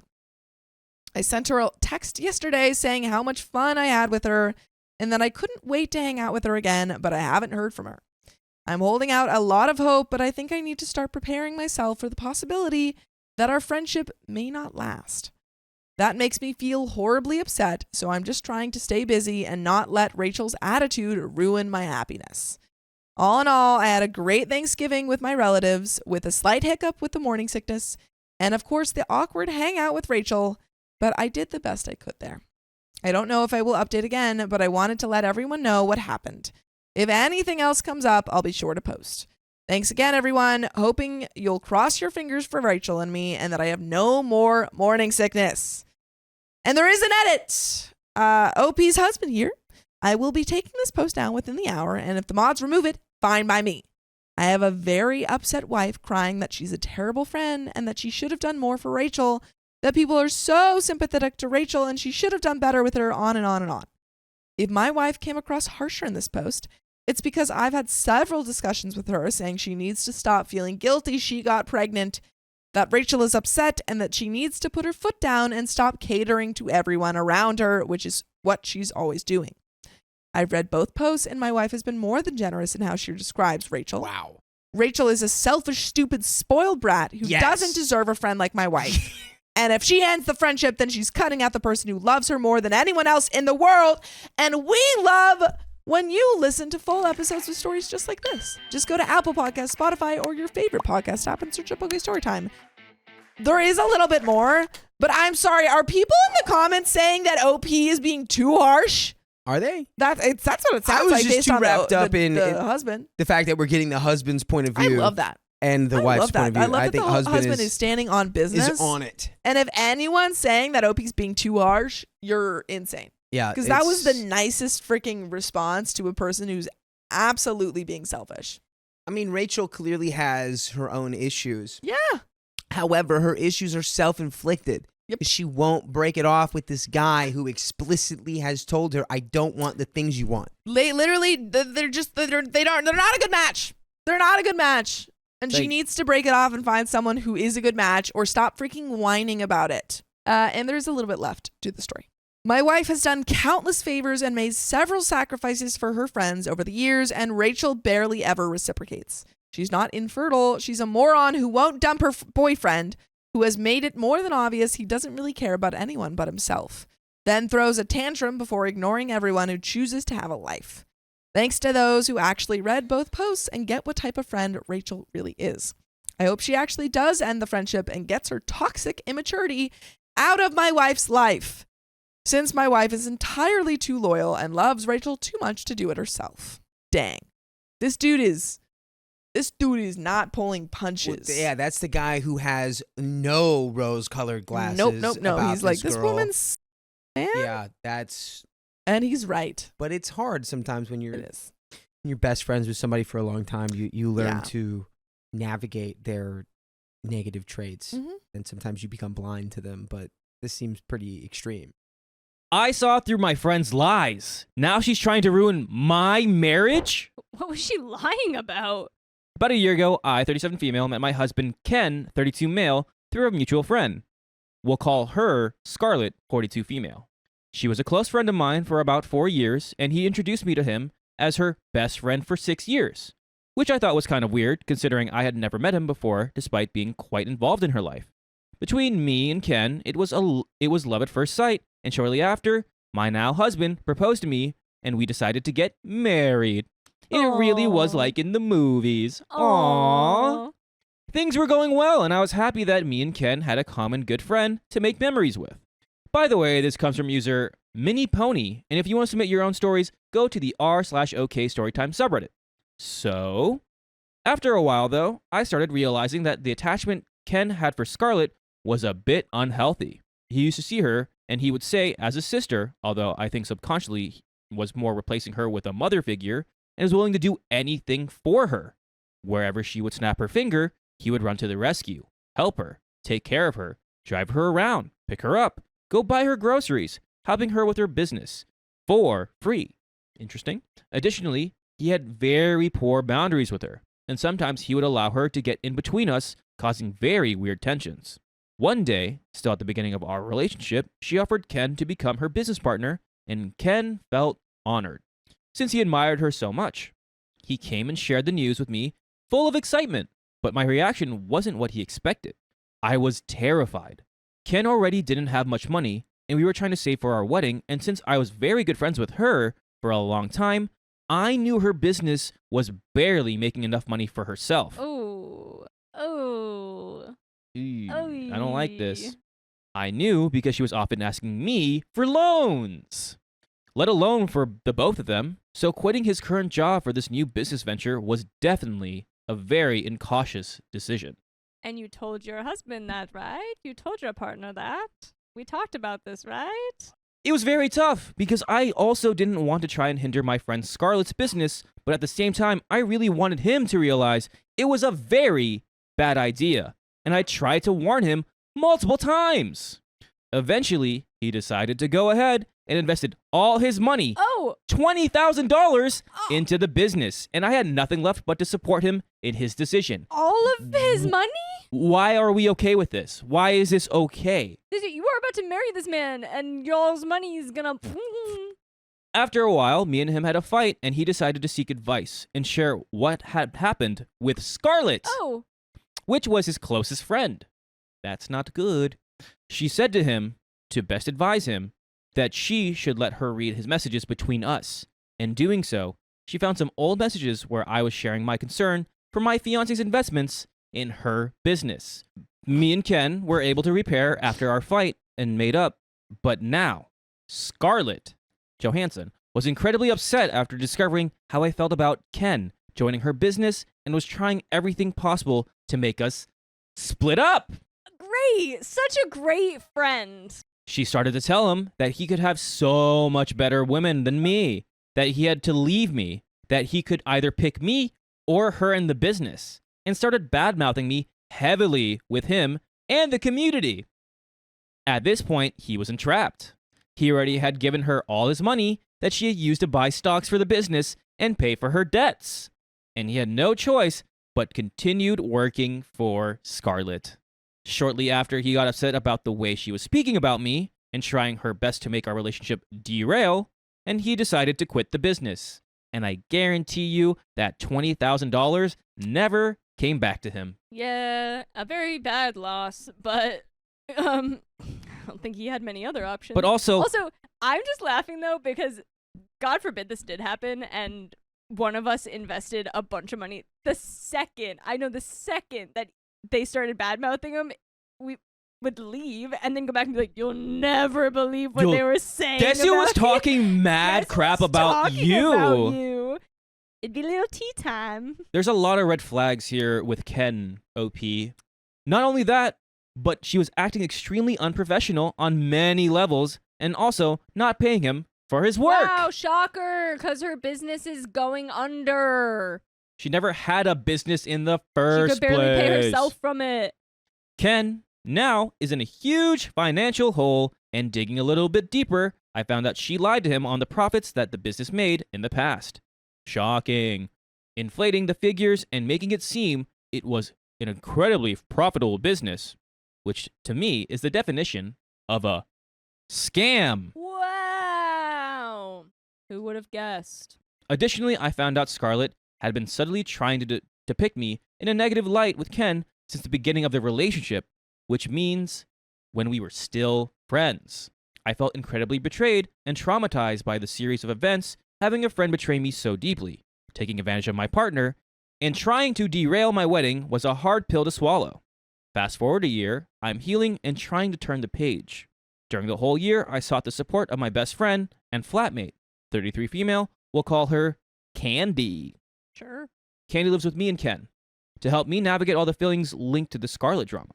She knew exactly everything that Scarlet did, reading every message and being updated immediately at every Scarlet's new crazy scene. Why is Scarlet even involved anymore? Just She has now stolen over $20,000 from you and well, badmouthed you. from Ken. Yeah, but you know what I mean. Yeah, but why are we even having any No. energy or any news of Scarlet? We She's don't need her immediately anymore. Out. You sue her for the lost wages and you freaking leave her. Yeah, honestly, you definitely have to sue her. Candy was shocked by Scarlet's behavior and mad that she acted so low. Scarlet and Candy weren't really close friends, but they knew each other through our group of friends and mainly just partied together. Scarlet is involved in the festival scene, and me and Candy are dancers and normally perform at those types of events. I was happy Candy was supportive in this time, and after she expressed to me how she felt about the whole situation, I thought she had my back, although Candy is the type of person that tries and avoids confrontation. I expressed many times that I would feel hurt if my best friend sought a relationship with Scarlet after her actions, again, due to the severity of the case. Candy kept performing at Scarlet's events, and although annoyed, I never said anything because I didn't want this drama to impact Candy's life too much, and I considered it a sort of work-related contact between the two of them. Again, although Candy doesn't get paid for her dancing, she goes because she enjoys the parties. The other day, I found out that Candy has kept a relationship with Scarlet on a friend level. Who would have seen that coming? I feel like everyone is betraying you. Maybe you should just stop talking about Scarlet and just get new friends that don't. Maybe we should have Surround friends themselves with outside Scarlet. of the Scarlet friend group. Candy has been hiding it from me the whole time because she thought it would upset me. Apparently, Scarlet felt free to message Candy about her problems, such as the debt she had with my husband and life struggles, and Candy has even offered to help her through a fundraiser party where she basically wants the whole community to chip in to repay my husband and a million other debts she has around. I honestly feel I can't trust Candy anymore. If someone treated her as Scarlet treated me, I wouldn't be okay with being around that person. I would make it really clear and stick up for my friend. It's not just a personal issue or a fallout. This is a serious matter that might end up in court. Do you think I'm asking too much expecting my best friend to distance themselves from Scarlet? Am I overreacting? I feel Candy has been acting friendly to Scarlet behind my back for the sake of still being able to go out to the parties and still keep the privileges of being associated with Scarlet. And by the way, you can associate yourselves by listening to full episodes with stories just like this. Just go to Spotify, Apple Podcast, or your favorite podcast app and search up OK Storytime. We have about 65 days and counting, and it's getting bigger and bigger. So go check those out after this story. But there's a little bit left of this. Carly, my love, my dear, what do we do? Yeah. I mean, I don't think that you can necessarily be mad at Candy for keeping that friendship. She's playing the neutral ground, it seems like. Right. And that's what it feels like to me. Then you need to just like accept the fact that that's a loss you need to cut personally. Like it's just not a friend you need anymore. Yeah. That's one thing. Your future husband. Are we not going to talk about that? Right. Like that's a big problem. That's a huge problem. Maybe it's solved now and maybe we didn't get that context, but the very get-go, the fact that he didn't listen to a single word you said and he kept doing it, huge red flag. Insane. He kept working for her after she kept talking to, you guys were still friends and he didn't tell you a thing because she was talking mad crap about you during your friendship with her. Right. What is This was well before he joined the business that you warned him not to join. what?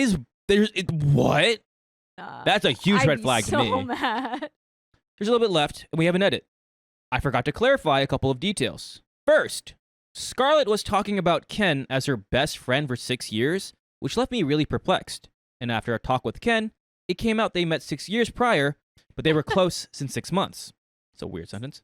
So she's saying that they've been best buddies for 6 years, but they just like briefly met 6 years ago. They've only been best buddies for 6 months. 6 months. Got it. Yep.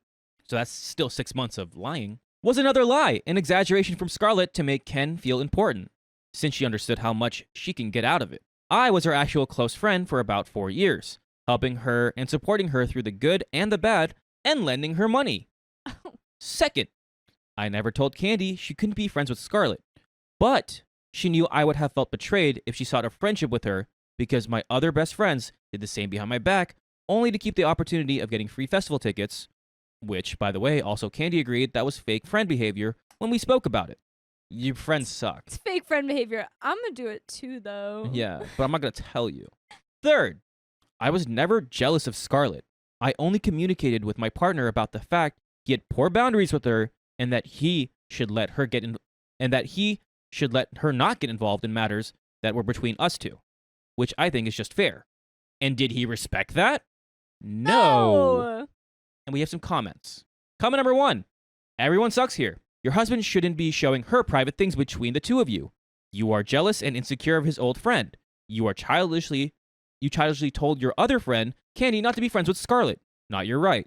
And are being very immature by expecting her to cut someone off because you dislike them. What? I don't think your relationship with your husband is going to survive this. OP. I'm not sure if my story came across right, but Scarlett scammed my husband for $20,000, lying to him all along. I don't dislike her. Lie. You definitely do. She literally scammed my husband.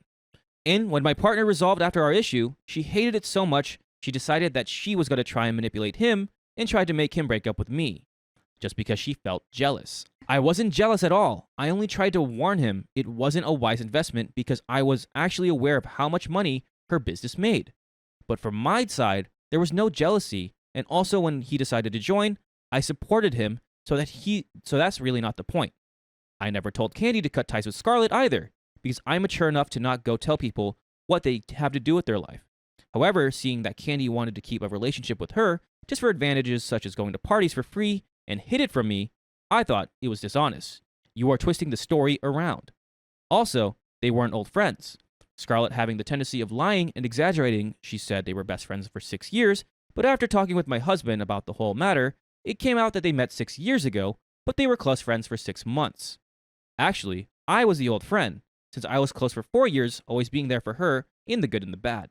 My husband became her close friend 6 months before we met, but she was inflating the whole thing because she understood how useful he was for her and wanted to make him special. I don't know. That commenter got it way wrong. That commenter is Scarlett. Saying that you shouldn't be mad that she checked private messages with you and your husband or soon-to-be husband is insane. Again, all the things your husband did, red flags. Yeah. You can't control Candy and their friendship. I said this already. Stop talking about Scarlett and just move away from her. Move on from her. Sue her. Back. Get your $20K back or your husband's $20K back. That's it. My best friends turned on me just because I'm getting married. Did they turn left or did they turn right? My friends, Marie, Trish, Lucy, and Zia, and I had been a best friend group since middle school. Marie was who I had grown closest to over the years. I've known Trish the longest, but over time, I realized she had always kind of been a bully to me. By the way, this comes from Hunted Drouds. And if you want to submit your own stories, go to the r/OK Storytime subreddit. So, Lucy's true best friends were her family. I was the carefree friend who brought the fun. Zia was a mute. And as the title reads, the friendship ended after I told them I was getting married. We were all mid-20s at the time, living in 5 different cities in 4 states, furthering education in careers, and one had a kid. So the friendship was ever-changing. My husband and I have been together since high school and had been working towards marriage since college. He had an engagement ring for years before the proposal, but our relationship went through things and my expectations changed each time. I was pretty much waiting for things to be perfect. I'm not one of those people who fantasized about her dream wedding as a girl, but did always talk about the marriage and the kids.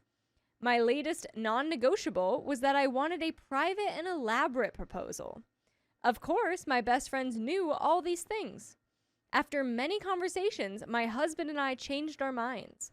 We decided to get married before it got cold at the end of the year. That left us roughly 4 months to plan the wedding, but I wasn't working, so I took on the challenge. We had to travel back home to tour venues, so when we finally found a place we liked in our price range, they had 2 weekends available that fit our timeline. Perfect. By this point, we were down to 3 months and some change. Also, at the time, Marie and Trish were in their first year of rigorous career programs.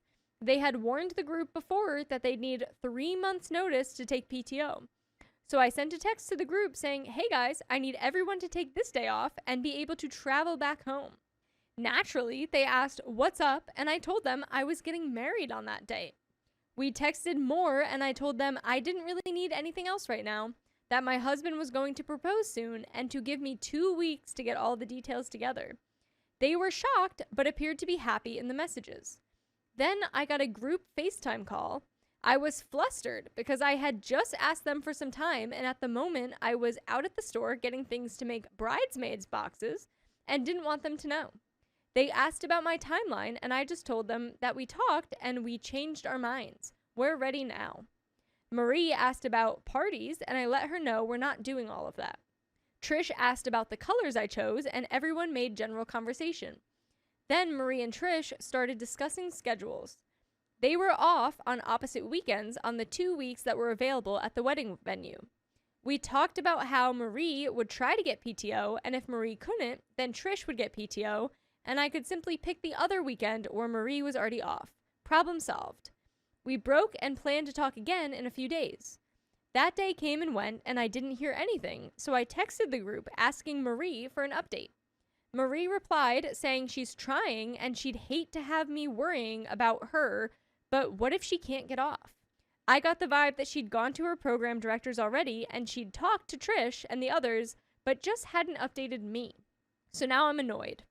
Then Lucy brought up a family trip she forgot to mention she had scheduled. Lucy makes plans that never happen all the time, so it was likely that nothing was even booked yet. Her mentioning her vacation as if I should plan around that too was maddening. I need to stop real fast. You are insane to think that everyone just needs to work around a timeline that you picked to get married that includes traveling to a different state. Yeah, it's kind of absurd to just be like, everyone should just immediately figure out how to make this work. And use your PTO that you might not even be able to take. Yeah. You are insane so far. You know, like, all right, maybe let's figure out when everyone's available first, and then if that's the priority, we plan the wedding venue around dates where everyone's available. If you truly prioritized having any of them there, you would have told them and figured out a date before booking a venue. I said very plainly how I needed an update to know if Trish needs to be requesting PTO so I can secure my date ASAP. Would you believe that Trish fixed her fingers to type to me, "Is it do or die?" Nobody spoke up afterwards, so I instantly put my gloves on, and it's 4v1. You're really going about this in the worst possible way. You sound awful. I, again, very plainly said that I'm getting married on one of those 2 dates, and I'd hate for anybody to miss it. In return, I got more attitudes and was told I was acting like I don't care. They were just being strange and mean. Bro, that's you. That's what you're being. You're being strange and mean. I reminded them they just asked me if my wedding was a must. So if that is the attitude you have, now I'm sure I won't be missing any support if you're not there on the day. Then I went off a little and brought up another time years ago I didn't feel celebrated. Yeah, and then in parentheses, I messed up here. Yeah, of course you messed up here, because what are you doing dragging up years-old beef? You're being strange and weird, OP. I messed up here. To emphasize my point that I wasn't depending on them to enhance my experience. Marie and Trish sent almost identical mocking messages implying my feelings in the argument were invalid because I didn't confront them in the previous incident I brought up. I'm mad and I never told anyone I was mad. How dare they not come apologize? That's what you sound like. You're way off. You're way off base here, OP. I then told them how my wedding is about my marriage, not a party for them. I called them out on questioning my decision and talking behind my back like we tended to do in the group. They got offended at the fake accusation and pesteringly spam called me on group FaceTime. But truly, I was unfazed, and it seemed to infuriate them more. I knew going in that a shotgun wedding meant some people would not be able to make it, groomsmen included. I was going to adjust and improvise, not be a bridezilla about it.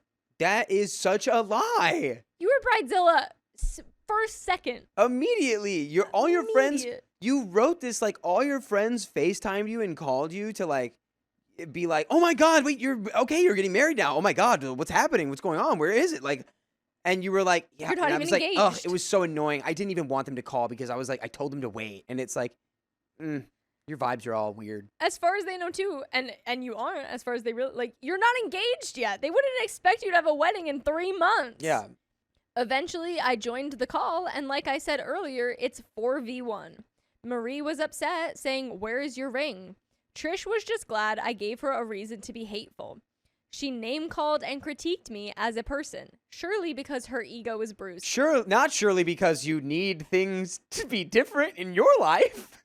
You sound Ugh. insufferable. Yeah, let's just bang through this because I don't think OP can I'm has ready the for these self-reflection.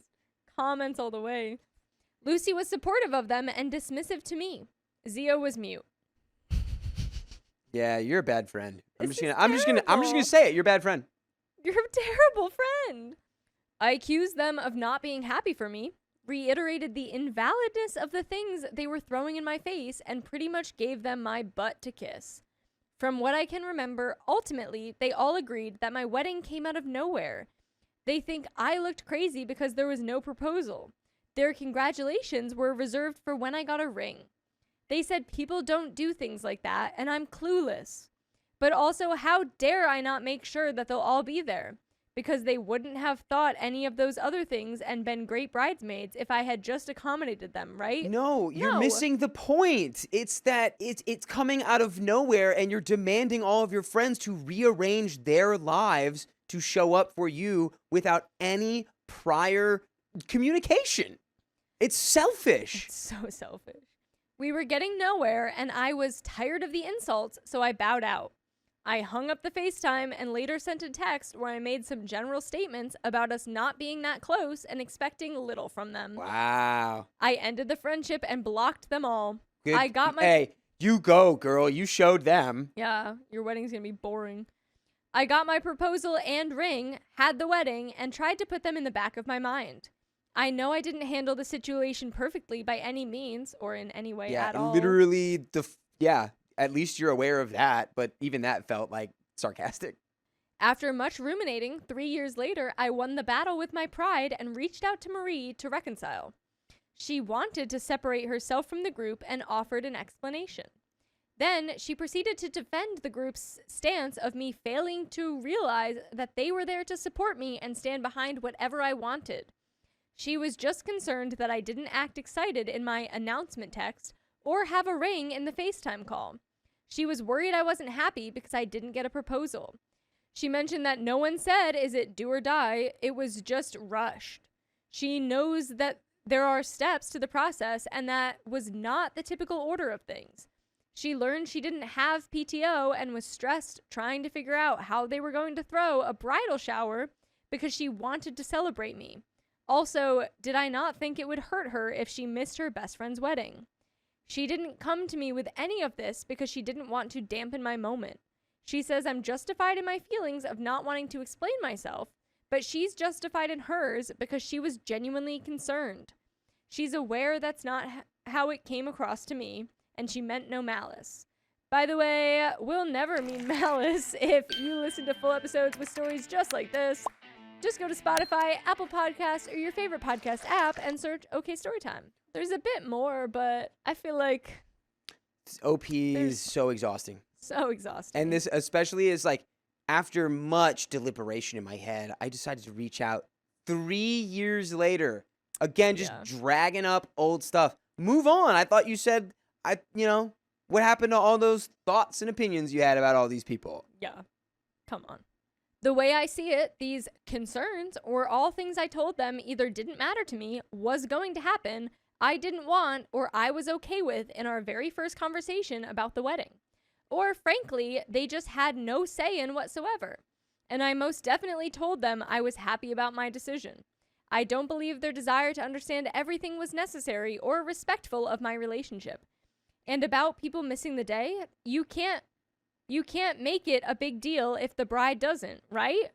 I thought that was just the rule. From my POV, her actions were patronizing, disapproving, invalidating towards my relationship, and entitled. You're entitled.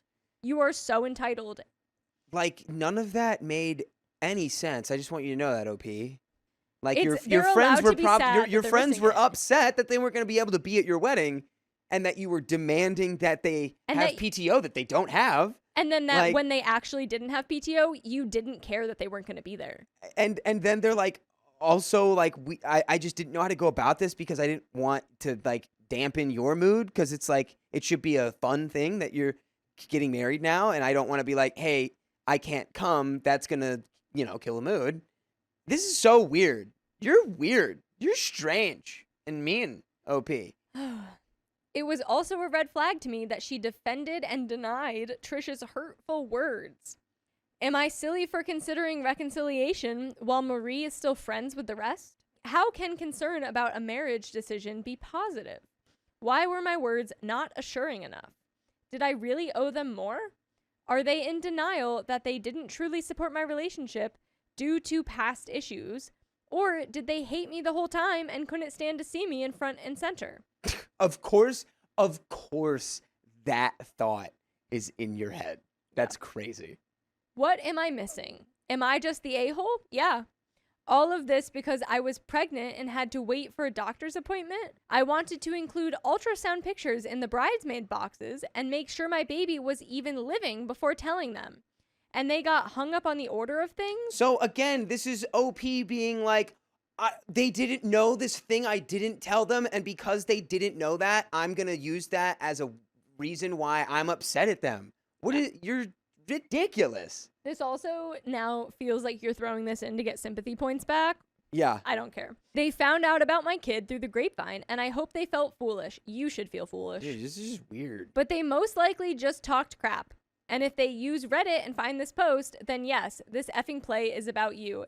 How about this, You though? look terrible here. You should be embarrassed. How about maybe your friends were actually concerned about you because you're with your high school sweetheart, and the only thing that got you guys to get married, it seems, is that you got pregnant, and they're Didn't asking tell where's them. the ring, because they're like, we want to make sure this guy's going to actually treat you the way that you would deserve to be treated, which if you're going to get married, I would say a ring is pretty high up on the list of things you need before you get married.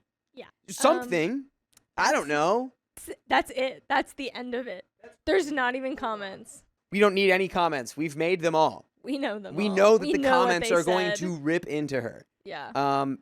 That was a crazy example of Wow. someone with no self-awareness. No.